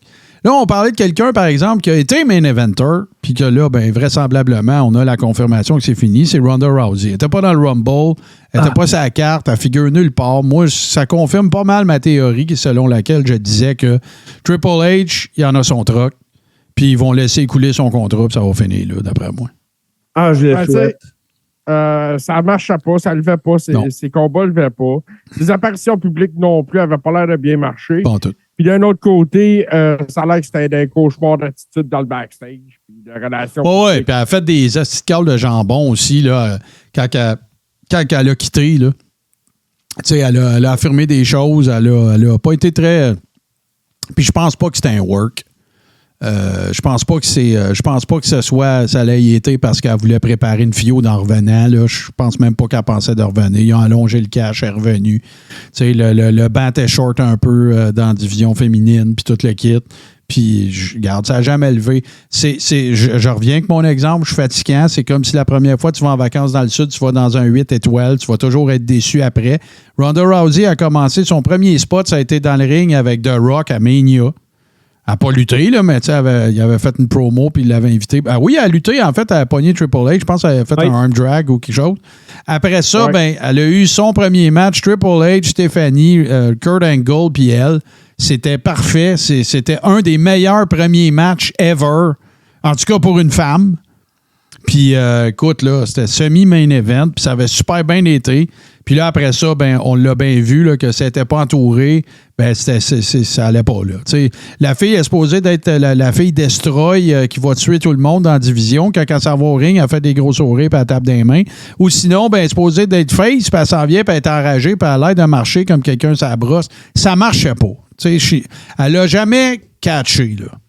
Elle n'a jamais catché. Puis en plus, pas longtemps après ça, elle a eu un main event. Le premier main event féminin de l'histoire de Mania était dedans. Ouais. Tu sais, qu'est-ce que tu veux, là? Puis là, ils sont pas capables de la mettre over. Regarde, elle ne sera jamais, là. Oubliez ça, là. C'est fini, là. Fait que je pense que c'est pas mal la confirmation. Et là, ben, mes chers amis, on va parler de notre Sami. Parce qu'on va parler du main event autre que Rumble. Évidemment, le fameux match KO contre Roman Reigns, dans lequel on aura vu je pense pas qu'on... Je ne sais pas où est-ce que ça se situe, là. On est-tu dans un face turn? Est-ce qu'on est dans juste... vas-tu rester heel? Mais regarde, je ne sais pas. Mais la Bloodline et Sami ont pris des chemins divergents. Et ça s'est soldé à la fin, alors que Roman Reigns demandait à Sami de prendre une chaise et de varger sur KO, alors qu'il venait de tous le faire. Ben, il a refusé. Puis ça a fini qu'il a pris la chaise, il a fessé dans le dos de Roman. Et rappelons que dans la foulée de ça, ben, Jey Uso n'a pas voulu continuer de varger sur KO, mais particulièrement sur Sami. Puis là, ben, il a quitté le ring puis avant que tout se trame. Comment vous avez trouvé ça, vous autres, puis où c'est que vous voyez ça aller? On en a parlé un petit peu tantôt, là, mais Steve... écoute, je vais me permettre un peu là-dessus. Moi, j'ai trouvé que le combat était excellent. Bien monté. C'était stiff. C'était deux gros gars qui se rentraient dedans. C'était un bon combat. Ouais. Le storyline avec Sami Zayn, bon, c'est sûr que là, il fallait y aller pour se rendre à Montréal. Parce que, bon, Montréal est la destination dans cette histoire-là. Mais moi, je veux savoir qu'est-ce qui va arriver avec Jey Uso dans toute cette histoire-là. Parce que là, lundi, sur Instagram, il a dit « I'm out Bloodline ». Ouais. Ouais. Oui, puis Sami a tweeté, il a tout jeté sa merch, sa merch de la Bloodline. Là. Puis tu sais, il a même tweeté des images de ses combats avec Roman, Jey Uso, ses combats qu'il avait eu il y a 1 an et demi, où que Roman, il avait sacré une grosse volée. Ouais. Puis avec la mention « Run it again ». Oh ouais. Fait que, tu sais, moi, je pense que on pourrait avoir aujourd'hui pour WrestleMania un petit feud avec Jey Uso puis Roman Reigns. Mais naturellement, les Usos ne seront pas à Montréal non plus là, pour interférer dans le combat. Cependant, l'émotion était palpable. Moi, après tout ça, tu avais la foule qui chantait « Fuck you, Roman Reigns ». Ça venait du cœur. Ben, moi, tu vois, j'ai ici parce que des fois, j'ai quelques temps libres, puis là, j'ai 2 semaines avec beaucoup de temps libre devant moi, puis j'ai fabulé un peu. Puis, écoute, c'est qui les 2 champions par équipe de la WWE? C'est Jimmy et Jey. Non, c'est Jimmy puis Sami. Jey n'était pas là au dernier match que Sami a gagné. Ah, ouais, je comprends ce que tu veux dire. Tu sais, la WWE, là, l'officiel, là, a donné la victoire, a dit à Sami, tu peux y aller. Mais là, Jey n'étant plus là, il pourrait tellement jouer avec ça, là. En disant, écoute, Sami, t'es le champion, toi, là.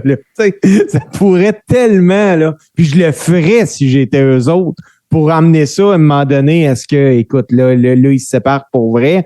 Mais moi, contrairement à toi, j'ai trouvé, parce que là, faisait 3 fois là, qu'ils s'affrontaient, Roman puis Kevin, j'ai trouvé que c'était le moins bon des 3 matchs.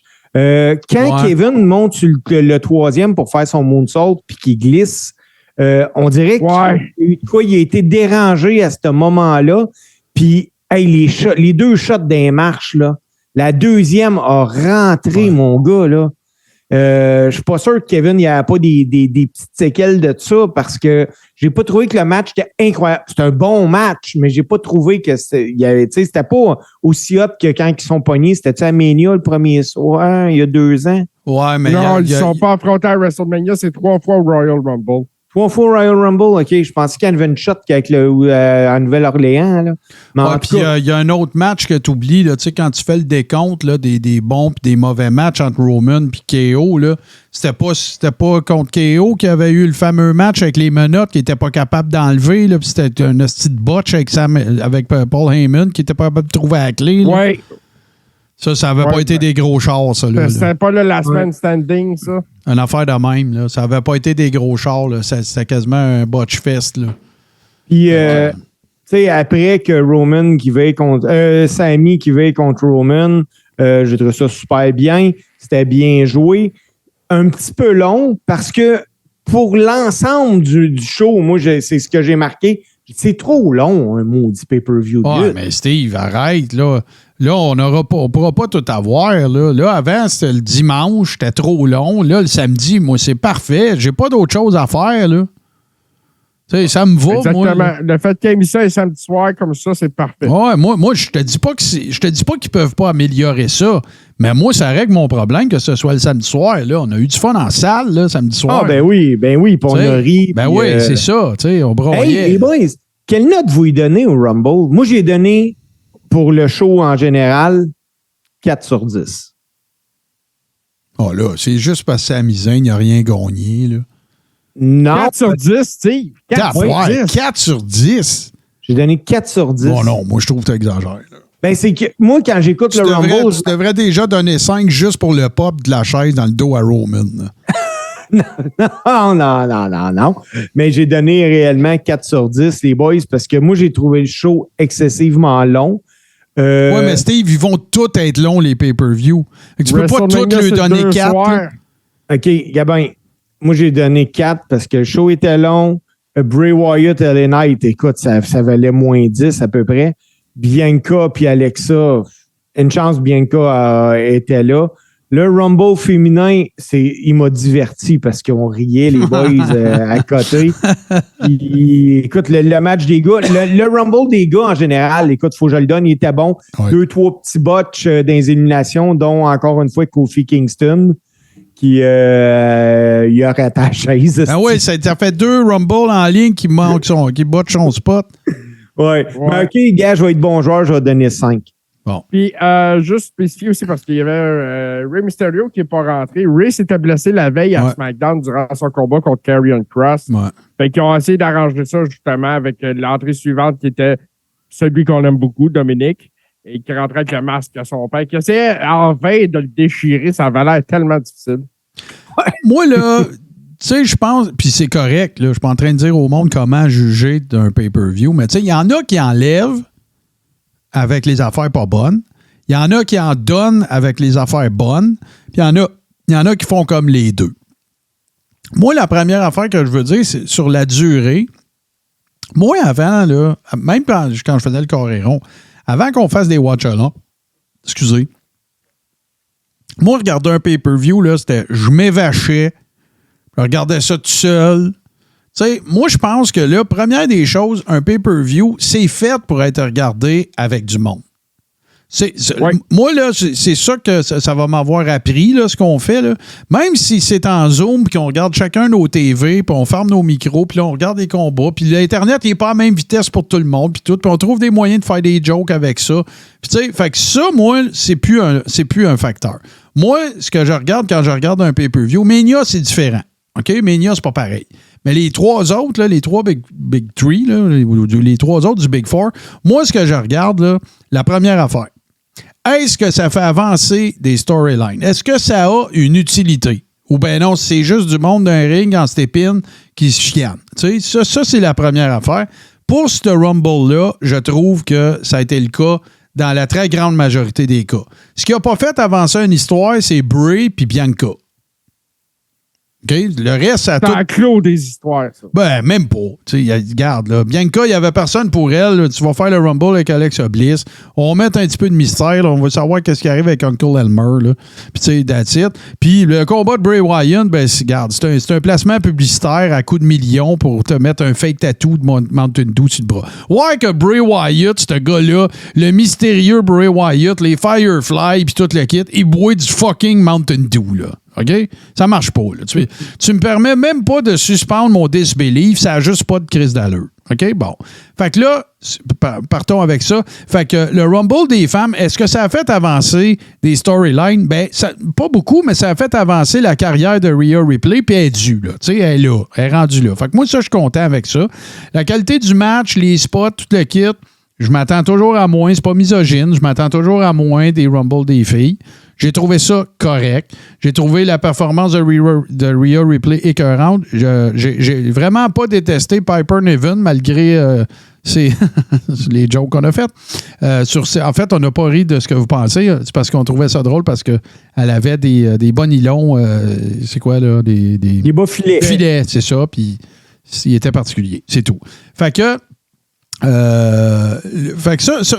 me va. Les deux autres, j'en ai parlé. Après ça, tu as le Rumble des gars. J'ai aimé ça, un Rumble qui a l'air de la vraie lutte, qui est stiff, que, tu sais, là, les gars, ils ont le chest en jambon.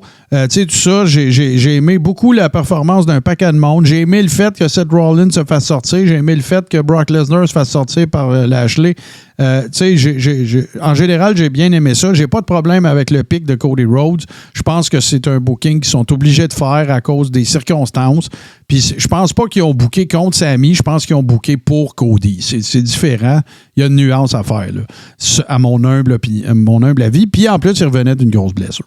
Maintenant, après ça, la continuité de la storyline de la Bloodline, j'ai trouvé que c'était parfait. C'est un des gros pops que j'ai entendu de toute ma vie. Je vais te soigner aussi là-dedans dans les positifs, le spot Logan Paul Ricochet. Par contre, ce que je trouve déplorable, c'est que ça, là, c'est le genre de spot qui devrait aider Ricochet, puis ça y aidera pas. Ricochet, là, il est juste vu. Ça me donne l'impression que Ricochet, il n'est pas vu nulle part, à part une machine à faire des spots. T'sais?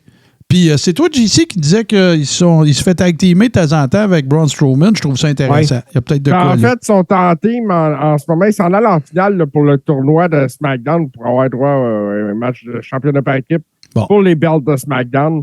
Ça fait une couple de semaines qu'ils sont en team. Puis, oui, c'est intéressant. Il donne beaucoup de profondeur à Braun Strowman. Bon, ben, puis à cause de tout ce que je viens de vous dire là, moi, je vais donner un 7 sur 10 au Rumble. C'est à toi, JC. Ben, tu vois, j'étais dans le même genre de note que toi au niveau de 7. Parce que j'ai passé une belle soirée. Moi, c'est comme ça que je commence à noter. Ouais. J'ai-tu passé une belle soirée? Tu sais, on a-tu eu du fun? Oui. Est-ce que les combats étaient bons? Oui. Est-ce que j'ai vu plus de positifs que de négatifs? Pas mal.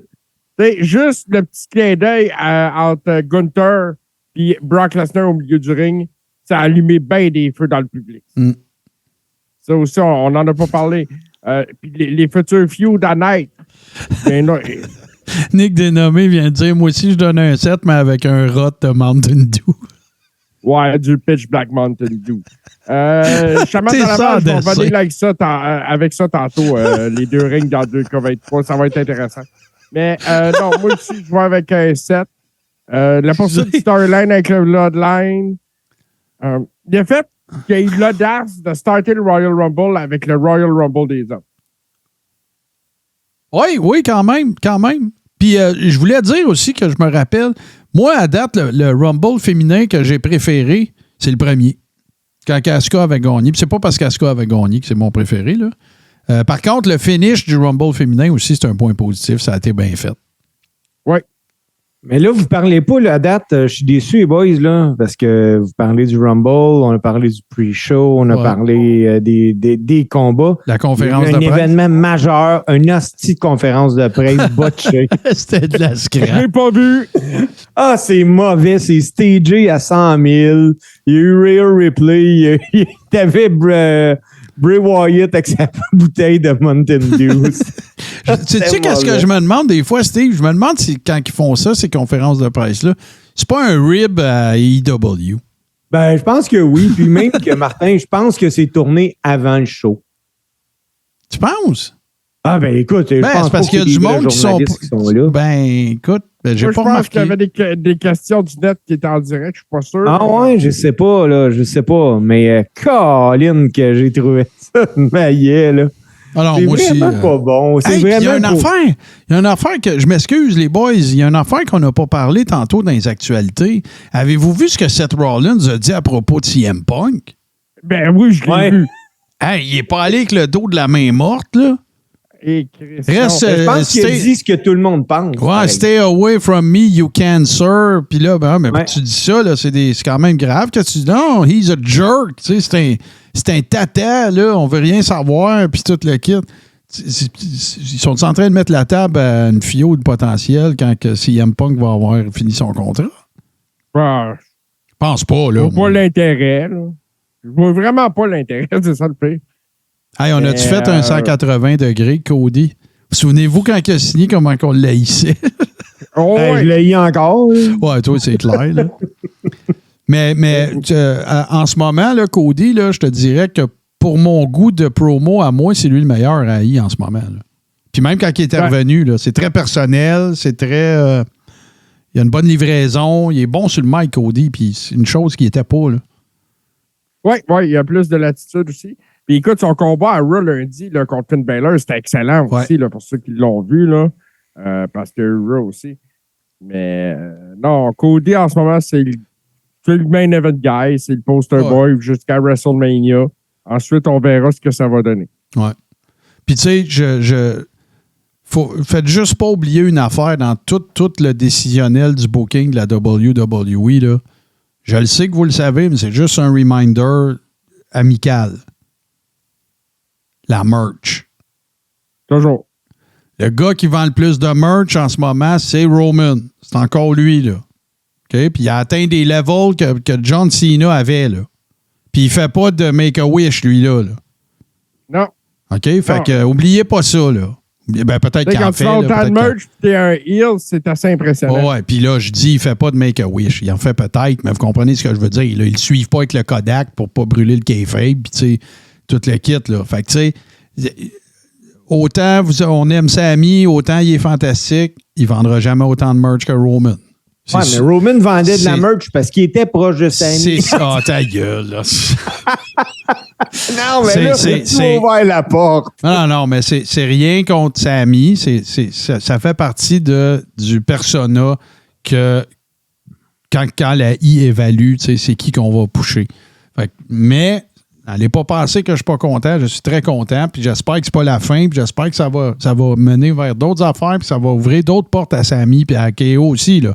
Mais, tu sais, je vois pas dans son futur rapproché ou à moyen terme, je vois pas de giga main event, genre Mania ou peu importe. Fait que c'est ça qui est ça, les amis. Ça a été ça, notre Royal Rumble.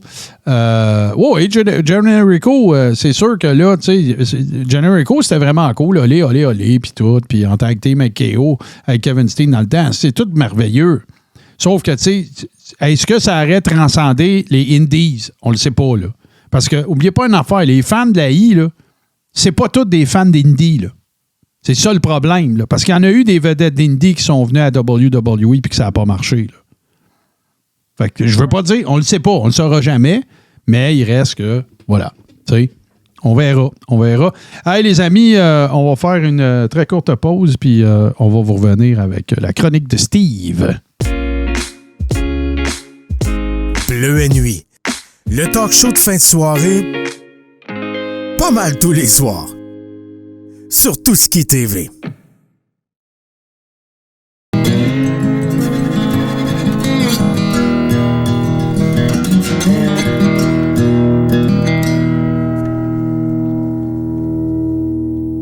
Boom Chick Hour. Dimanche, midi. Sur Tout-Ce-Qui TV.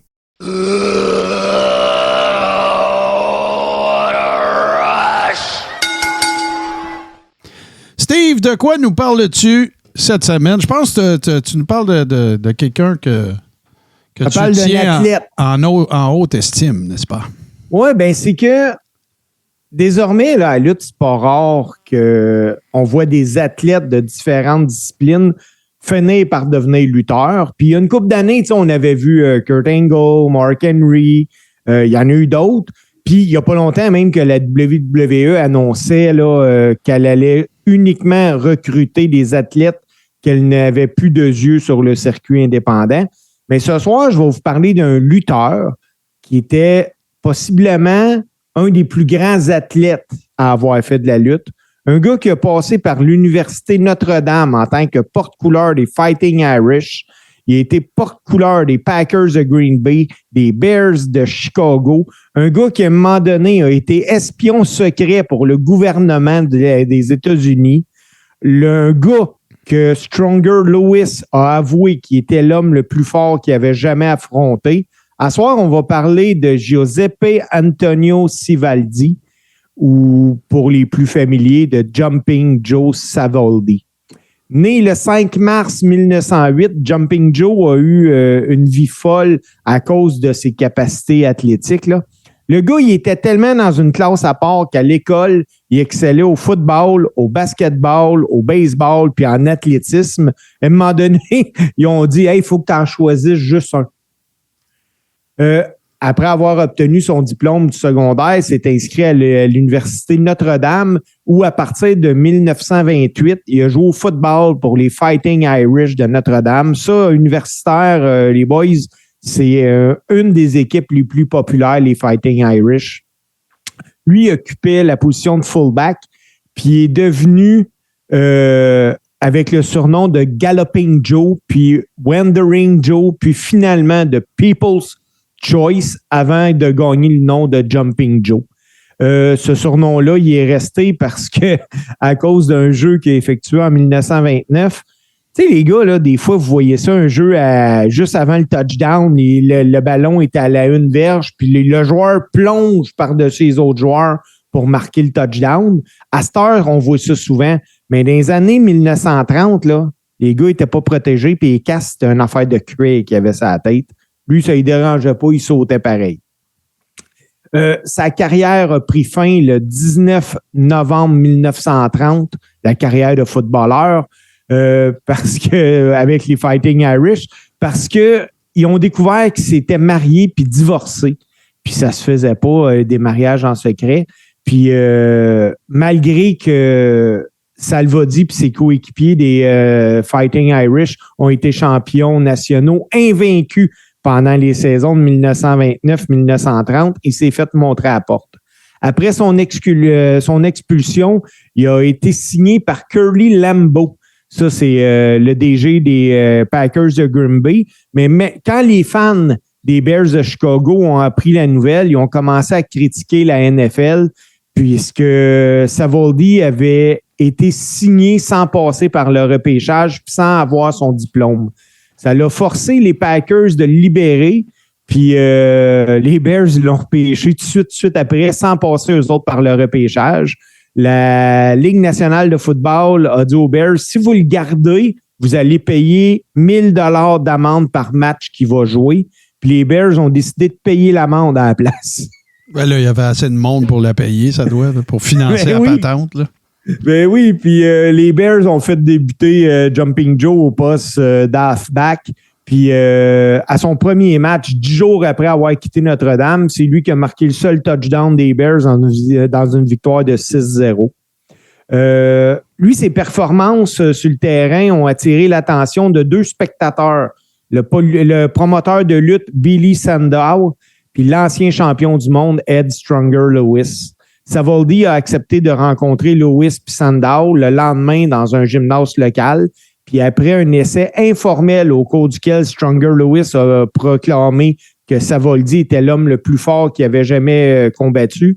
Martin, je ne sais pas, mais il y a une rumeur que j'ai vue sur le web pendant que je faisais des recherches qui dit que Stronger Lewis avait tapé out pendant l'entraînement face à Jumping Joe. Tu ne le sauras jamais parce qu'il n'y a jamais personne qui va avouer ça, mais c'est important ce que tu viens de dire parce que vous allez vous souvenir avant que Steve et JC soient là dans une ancienne incarnation, si on veut, du Coréron.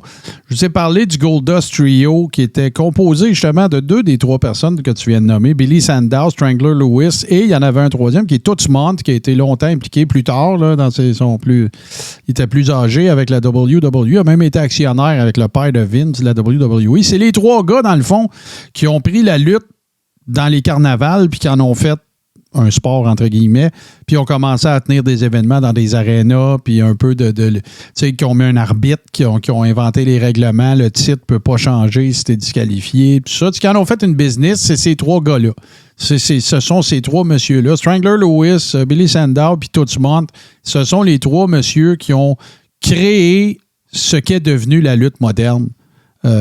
Moderne étant un terme utilisé librement, là, mais c'est à ces 3 gars-là. Fait qu'eux autres, ils étaient toujours attirés par des lutteurs ou des attractions parce qu'ils traitaient ça, ils en faisaient un traitement sportif. Tu sais, c'était très inspiré de la boxe, entre autres.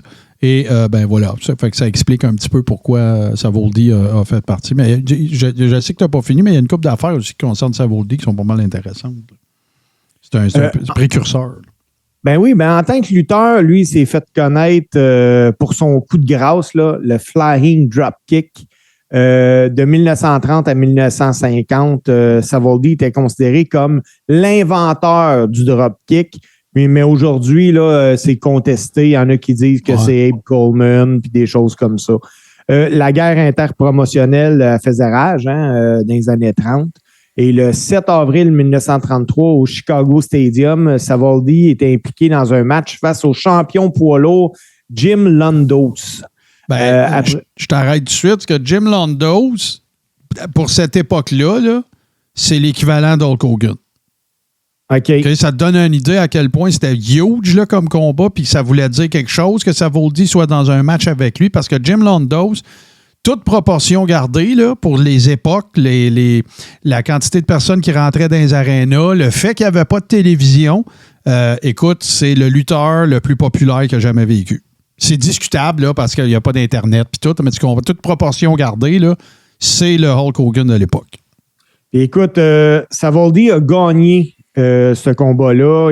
L'arbitre il a remis la ceinture, mais il y a eu des discussions après.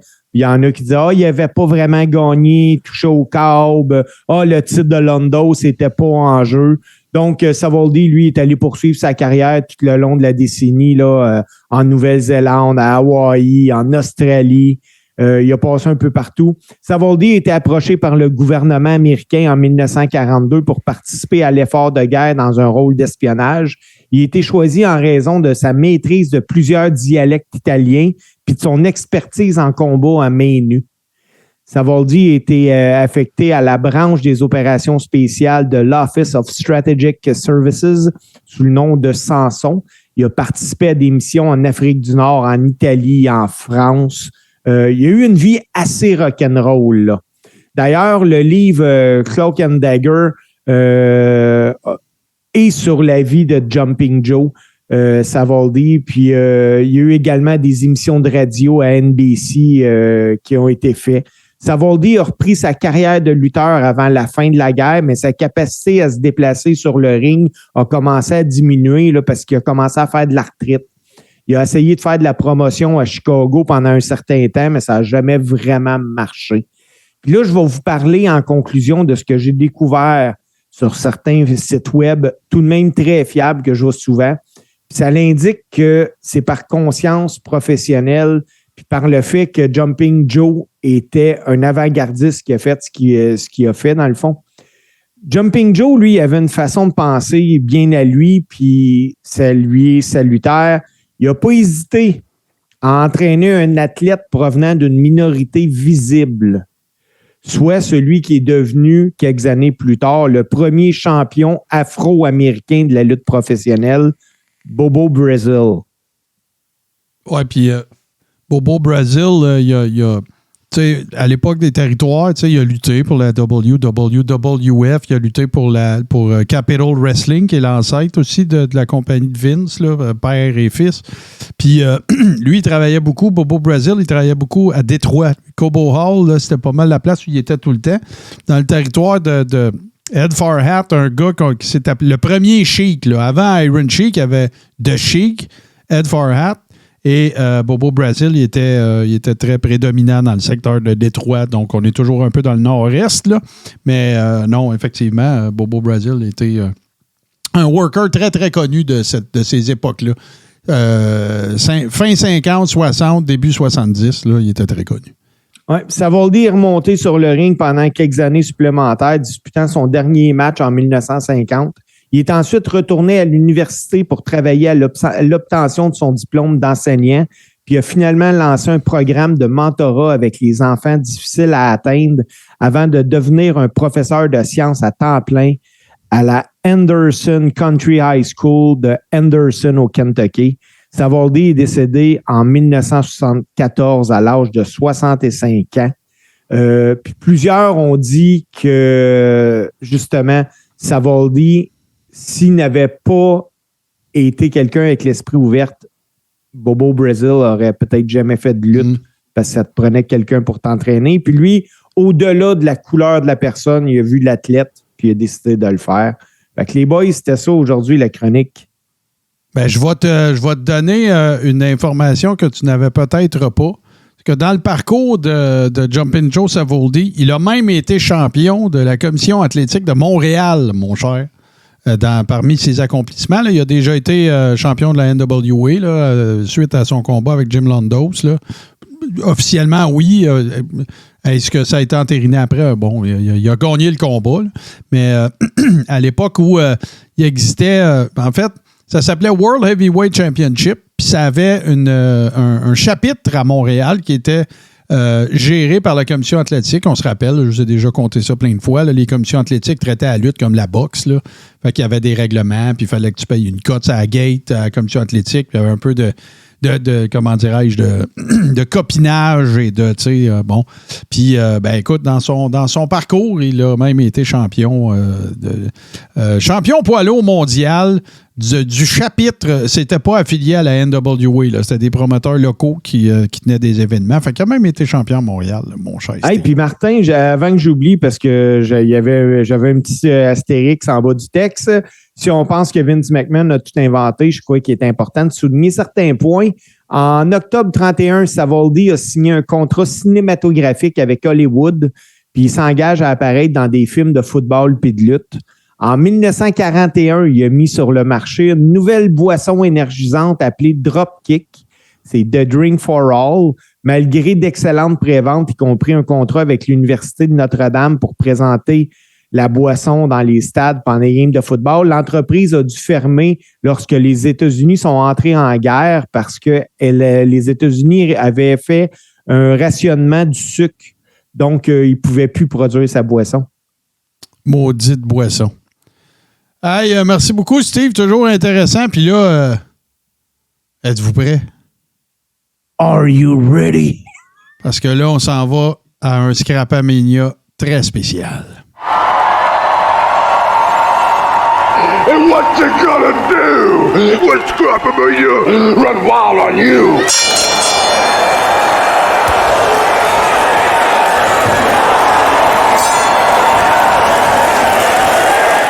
Et oui, on pop encore pour ce spot. On pop encore pour ça.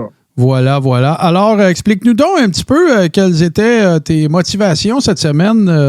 Bon, on se souviendra tous qu'il y a un anniversaire très triste, mais parle-nous de ça. On a souligné les 30 ans du décès de Andre the Giant la semaine dernière. Donc, ma motivation était simplement de trouver peut-être des objets moins connus du public, un peu de fan art, un peu de tout. Ben oui, des belles choses sur Andre the Giant, justement, pour ça rappeler la 8e merveille du monde. Puis là, rappelons qu'on appelle ça Scrapamania ou Scrapmania. Là, c'est pas parce que on pense que c'est de la scrap. Là. C'est du marketing. Là. Parce que oui, il y a de la scrap, mais il n'y en a pas toujours et ça va être le cas cette semaine. C'est des affaires pas mal intéressantes. On commence ça. Moi, je connais pas ça. Ça doit pas être de ma génération. Là. Les Garbage Pail Kids. Peux-tu nous parler de ça? Qu'est-ce que c'est ça? Ben, les Garbage Pail Kids, ça a été des dessins animés qui ont été populaires en planche dans les années 80 aux États-Unis. OK? C'était vulgaire, c'était un peu dégoûtant. C'était des enfants qui le troublent un peu partout. C'était en dessin animé. Puis, ils ont fait une batch d'autocollants. Il y a 13 autocollants de lutteurs comme ça. Puis là, j'ai sorti Gigantic Andre de là pour le joindre à Scrapamania. Mais cependant, sur eBay, si tu achètes les 13 autocollants, ça te coûte plus que 2000$. Ah, de taboire, hein, quand même. C'est une collection assez impressionnante. C'est des bidous, ça. C'est des bidous. On continue ça, mon cher. Ça, je suis pas certain d'avoir compris. Est-ce qu'on parle bien de blocs Lego?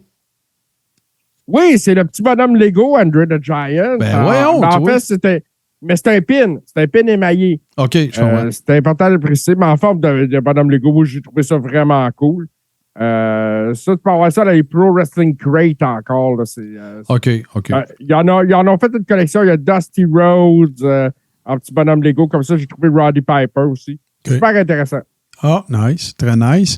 On continue ça tranquillement, pas vite, chers amis. Ça, là, j'espère que tu es capable de me parler de ça parce que ça, j'en ai vu. C'est de l'espèce de je sais pas comment le dire, pop art ou peu importe, là. Mais ça, j'ai vu ça à des endroits, des stickers, des t-shirts, des affaires comme ça. Ben, c'est OB. Tu sais, il y a l'espèce de... C'est ça. Okay. Ils ont fait... ça, c'est un ensemble de 3 cadres qui se vendent sur eBay de Andre the Giant dans ce frame-là, le OB, justement. OK, On OB. dirait des codes QR. Ouais, C'est très pop art, en effet. Ouais, c'est ça, là, parce que là, Moi, je j'imagine trouve que c'est un design intéressant. Ouais, le OB doit faire référence au film de John Carpenter, des livres, là. Tu sais, que tu mettais des lunettes fumées puis tu voyais des affaires apparaître au-dessus des portes, au-dessus des Film avec comètes. Roddy Piper, d'ailleurs. Exactement, tout à fait. Parfait, continuons. Toujours très intéressant. Ça là, moi, là, je vais la montrer, là. J'ai une question.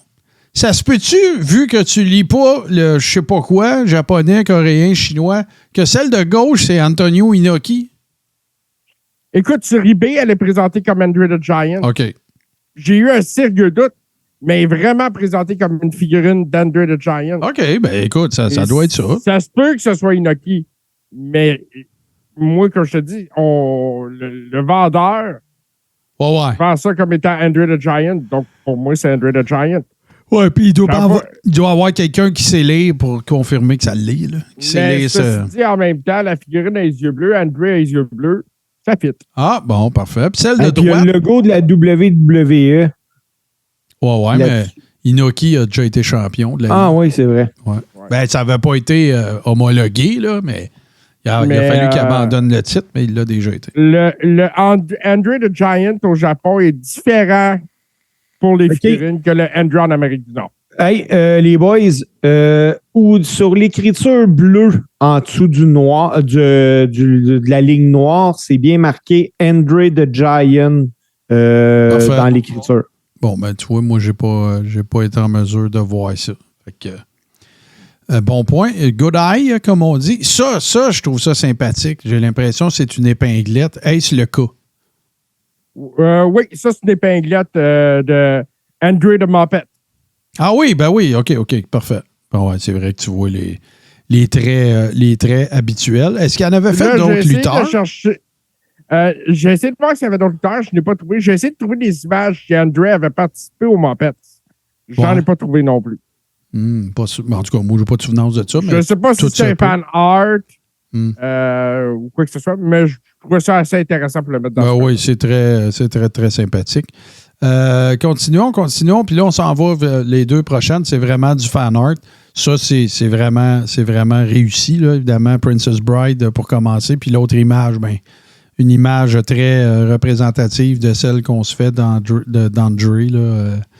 À l'époque où il était un peu plus vieux, un peu moins en forme, là. Puis évidemment, Princess Bride, tu sais, je sais comment il s'appelle, Norman, le réalisateur du film, tu sais, il racontait, il disait, écoutez, là, oui, il buvait beaucoup, il se médicamentait, là, il avait toujours mal à quelque part, là. Ah oui. C'était la seule façon qu'il connaissait de se soulager un peu de... Il a joué dans Symphorien, oui, c'est vrai. C'est très vrai. On ne sait pas s'il a joué dans les Muppets, c'est vrai. Mais Nick Dénommé, il dit, je ne sais pas si André a joué dans les Muppets, mais il a joué dans Symphorien, c'est vrai. Puis il me semble que son personnage, il jouait un déménageur. Oui. Il me semble. Oui, j'ai déjà vu ça, ces images. Oui, à côté de Gilles Latulippe, puis tout le kit, là. Oui. Latulippe, il devait être... hey, non, c'était pas Symphorien, c'était Les Brillants. Ah, je ne suis pas sûr si c'était pas... De toute façon, des deux, Symphorien, Les Brillants, c'est le même show, là. Ils ont reçu le titre, là. Et on continue. Ça, c'est bon. Celle de gauche, ça, moi, j'ai vu ça à plein de places. Ça en est du pop art, là. Andre the Giant has a posse, là. Ça, j'ai vu ça à plein d'endroits. Puis là, je te pose la question, parce que j'ai vu plusieurs signatures qui ressemblent à celles qu'on voit à droite de sa face. C'est-tu la signature d'André? Écoute, ça disait que c'était autographié. Bon, ben, parce que j'ai vu d'autres affiches aussi vraiment en tout petit. Là, je ne pouvais pas la mettre assez grande pour vous montrer. Là, ça, on aurait perdu la résolution. Mais d'après moi, c'est ça. D'après moi, écoute, ça doit valoir son pesant d'or, avoir n'importe quoi signé par André. Là. Ça doit valoir quelque chose. Les items signés par André sur eBay se vendent plusieurs milliers de dollars. Bon, ouais, c'est ça. Il y a, entre autres, des singlets d'André qui sont Certified Ringworn.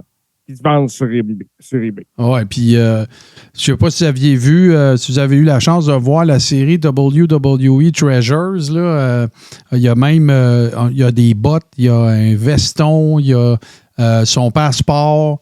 Il y a un paquet d'affaires que la WWE était venue à bout de récupérer là, pour pouvoir exposer ça. Tu sais, on s'entend-tu là, que tu sais, il est temps que le Hall of Fame ait un lieu physique là, où on pourrait aller Définitivement. puis voir tout ça, là, plutôt que d'aller dans un pay-per-view tout le temps puis dans ces affaires-là. Ça serait cool. Ça serait un attrait touristique à l'année. C'est clair, c'est clair. Tu sais, je me rappelle de la I qui avait fait...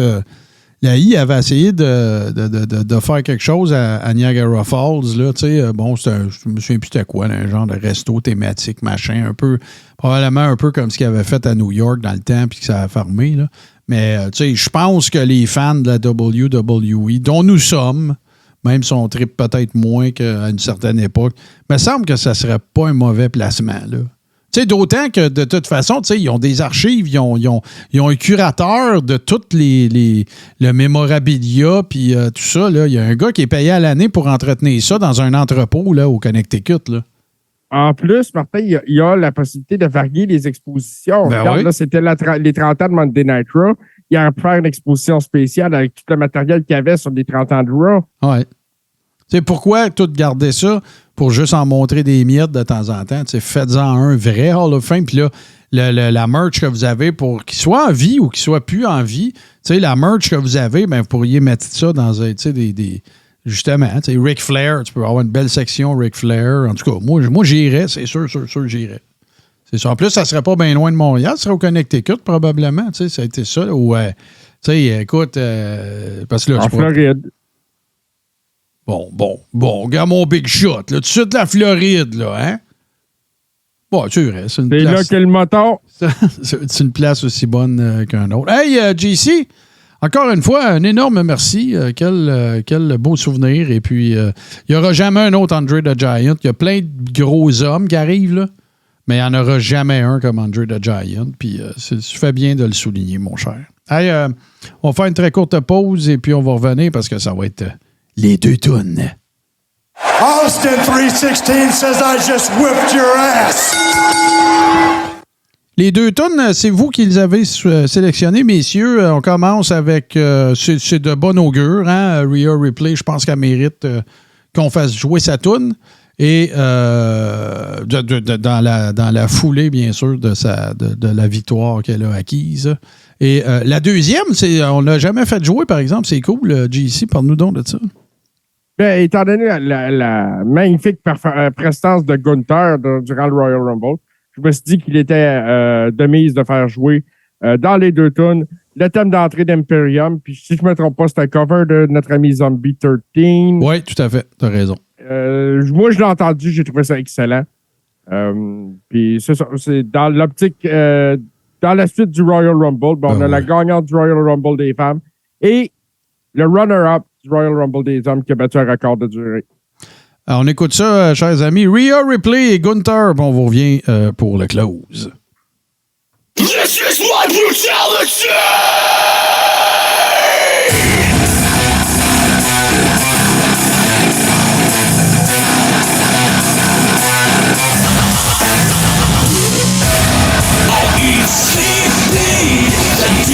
In your dreams, I need sleep, bleed. Look from my eyes, look into life. Look from my eyes, it's you and I, die. Look from my eyes, look into life.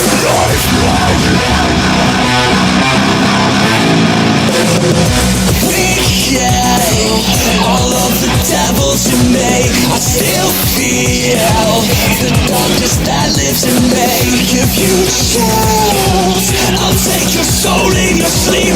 I'm evil, there's no escaping from me. Till I die. This is my brutality. The demon in your dreams. You'll hear me in your screams. I am the deadly disease. I'll put that soul to sleep. I'll leave you 6 feet deep.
C'est la fin de ce 36e épisode, mais les boys, je veux vous parler de quelque chose que je trouve bien, bien cool. Comme vous le savez, sur Tout Ce Qui TV, il y a plein de shows. Hein? Il y a une programmation assez remplie, mais un ami qui est Alex Champagne et qui me faisait part du fait qu'il va assister à son premier gala de lutte avec son fils le 11 février prochain à la NSPW. Lui, il est à Québec.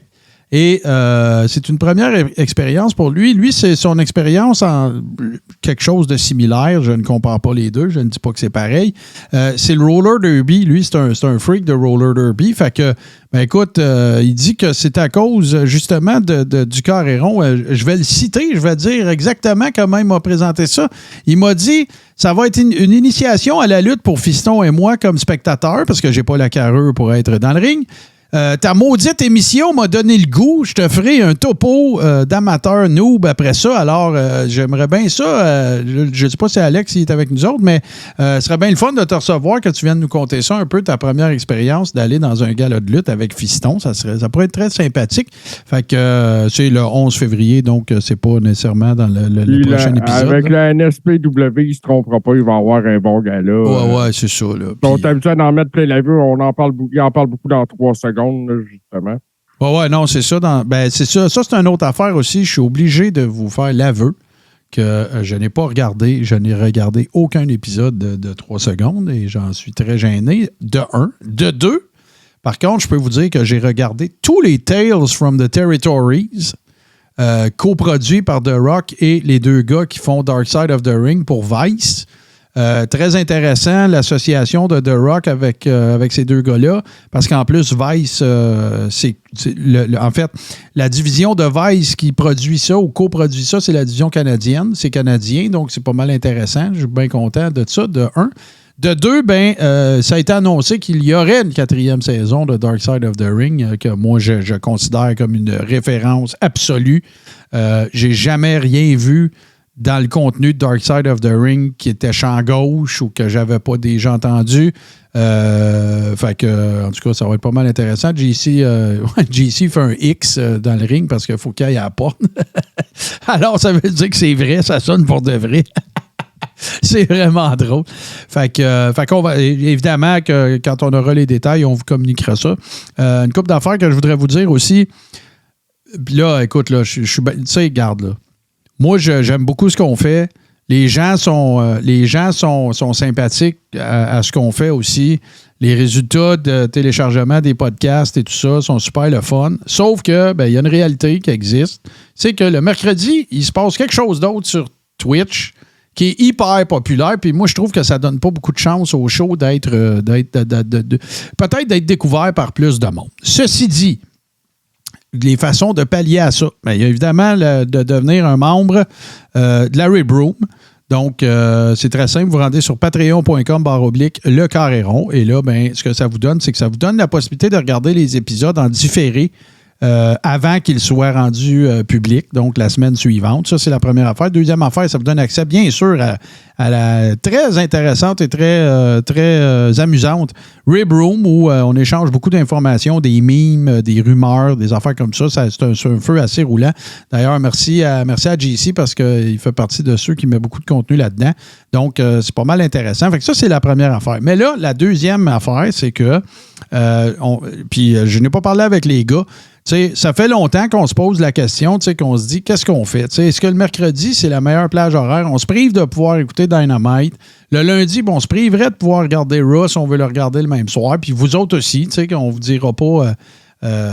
on vous dira pas regardez pas Raw, regardez-nous. On ne peut pas se mettre dans une position qui nous met dans ce on peut pas se mettre dans cette position-là. Fait que je veux juste que vous sachiez qu'on se pose encore la question. Toutes les fois que je jase avec les gars, ça revient souvent sur le tapis. La journée parfaite, vous le savez comme moi, elle n'existe pas. Les fins de semaine, c'est fait pour se reposer. Fait que on se pose des questions. Ça, c'est la première affaire. Fait que si vous voulez nous encourager, vous joindre à nous autres, avoir accès à du contenu exclusif ou en priorité, c'est facile. Patreon.com/le carré rond, vous le voyez à l'écran. Maintenant, la deuxième chose, j'ai informé tout le monde de ça, c'est chose faite. Là, l'adresse de la page Facebook est plus bonne. Ce que vous voyez à l'écran, ça va être changé pour la semaine prochaine, mais c'est maintenant l'adresse sur Facebook, c'est Pod le carré rond ou Podcast le carré rond. Il n'y a plus rien qui va être publié sur l'ancienne page.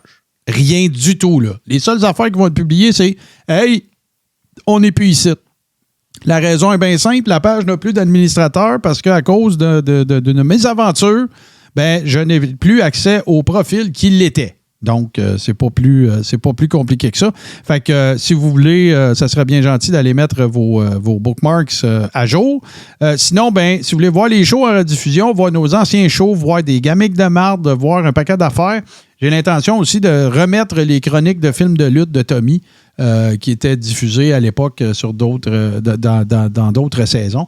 Fait que c'est là que vous allez trouver ça. Fait que vous allez juste à trouver cette page Facebook-là. Il y en a une autre, mais c'est pas celle-là. Cherchez le logo du bonhomme anonyme, là, genre un peu comme celui qu'on a dans Scrapamania. Fait que ça, c'est les façons dont vous pouvez vous assurer de ne pas manquer quelque contenu que ce soit de notre part. Sinon, il y a Twitter, s'il reste encore du monde là-dessus, parce qu'il y en a de moins en moins. C'est A-commercial carré old school. Et c'est là que vous allez nous trouver. Sinon, vous tapez carré rond, vous allez nous trouver très facilement. Puis ça avec, j'avais des problématiques de password puis d'affaires fuckées à cause de mes aventures de Facebook. Mais là, c'est fully operational. Fait qu'on va recommencer à mettre du contenu là pour votre bon plaisir. Les boys, qu'est-ce qui se passe avec vous autres? Travaillez-vous dans les prochains jours? Ben, moi, je vais lutter ce vendredi, sur quelle date? Le 4, le 3 février, Oui. à Sainte-Martine pour la fédération BCW. Sans rien divulgacher du show, je peux vous dire, soyez là, il va y avoir des surprises incroyables. Je pense que ça coûte 15 $ par billet. Il reste quelques billets, puis c'est vraiment quelques... Parce que la salle, il y a une capacité à peu près 175 personnes. On est tassés, là. Fait que il commence à n'avoir que quelques billets. Finis-tu bien tard, ça? Tu sais, quelqu'un qui n'est jamais allé, là, je pense à Alex. Le show commence à 7, puis à 9h30, c'est fini.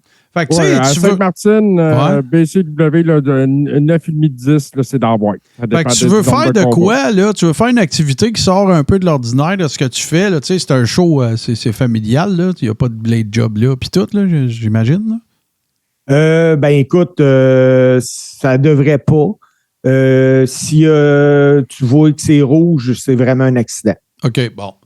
Fait que, tu sais, les gens, peut-être moins ceux qui sont dans le chat, parce qu'on a des connaisseurs qui viennent avec nous autres sur twitch.tv// tout ce qui TV tous les mercredis à 19h. Mais si vous nous écoutez en podcast puis vous voulez justement aller voir un gala de lutte indie puis tout, ben ça, c'est un bel exemple. Tu sais, 15$, c'est pas ça qui va te casser. Ça finit pas aux petites heures.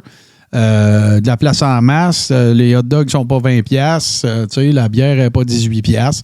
Fait que, Non, c'est ça. Puis je peux même ajouter qu'on a vu des Ribbers qui sont venus nous voir là-bas. Bon, ben Oui. tu vois, c'est merveilleux. Merveilleux. Fait que voilà. Puis toi, mon JC, ben là, toi, là, tu t'apprêtes à t'en aller d'un tropique, là. Ouais, mais attends, là, je vais ring-annoncer vendredi. à la Ouais, c'est vrai, le BCW. nouveau verbe. Le nouveau verbe. Ouais, c'est ça. Je vais ring-annoncer vendredi à la BCW, naturellement, avec Steve. Steve parlait de la salle. Moi, j'aime ça aller là-bas. C'est une belle petite salle. C'est plus intime. Ça brasse, puis le bruit est vraiment condensé. Moi, j'aime ça. Bon. C'est Après fucké. ça, ben, ça va au 11. Puis après le 11, ben là, je m'envole pour le Mexique, Cancun. On va aller me chauffer à Quen dans le sable un peu. Tu pars OK? Je pars le 12. OK, bon. 12 au 18. Nice. 19. Ouais. C'est pas facile, hein? Non, C'est tough, la rough. vie. C'est tough, la vie. Ah ouais, C'est- tu sais, moi, j'ai des collaborateurs de podcasts qui s'en vont dans le sud, à Vegas, le kit. Moi, je fais des podcasts chez nous en pyjama, à faire du montage jusqu'à 2 h du matin. Les gars sont bien. Hey, ben, moi, le Martin, là, pourtant pas. Juste par solidarité à toi, Ouais. je peux dire que à partir du 20 février, je ne rentrerai pas dans tout plein de détails là, pour Ouais. pas achaler personne avec ça, Ouais. mais je vais revenir un travailleur en pyjama, mais en chandail propre. Ah, bon, ben, j'écoute. Fait que, on va pouvoir faire plus d'affaires d'abord. Ben oui. Bon, ben, écoute, peut-être est-ce là la solution à tous nos problèmes, mais OK, ben, écoute, je te souhaite la meilleure des chances avec ça. Puis sinon, ben, écoute, ne reste plus qu'à saluer les gens qui ont passé la soirée avec nous et à vous remercier, cher public en délire. Merci Nick, merci Madame Saucisse, merci tout le monde, merci Wawa Tatawaw, merci Martin Boisvert, toute la gang, toute la clique, là, j'en oublie peut-être. Merci d'être de ce rendez-vous les mercredis. Puis, merci de nous soutenir aussi dans cette initiative qu'est le Carré Rond. Nous autres, on a bien du fun à faire ça. On tripe au bout. Les watch-alongs, c'est super le fun. Et, ben regarde, on est content que vous soyez là. Peu importe combien vous êtes, c'est pas ça qui est important. L'important, c'est que vous ayez passé un bon moment. Parce que nous autres, c'est ça qu'on a fait. J'en suis convaincu. Et il ne me reste plus maintenant qu'à vous rappeler que l'épisode est disponible les samedis midi en podcast sur toutes les bonnes plateformes, c'est-à-dire Apple Podcast, Google Podcast, Spotify et tout bon podcatcher Android. Merci beaucoup, Madame Saucisse. C'est très apprécié. Et sinon, ne me reste qu'à vous dire qu'on se laisse sur le meilleur mash-up de musique de lutte de l'histoire des shows qui sont présentés sur Tout ce qui TV les mercredis à 19h. Et ça, c'est où? C'est sur twitch.tv, par oblique. Tout ce qui TV, c'est l'œuvre de mon grand chum, Super Dave Bérubé. Faites attention, vous autres. Faites attention au monde autour de vous. Il annonce qu'ils vont faire fret, les boys, là, en fin de semaine. Habillez-vous chaudement. Puis nous autres, on se retrouve la semaine prochaine pour une autre édition du Carré. Salut tout le monde.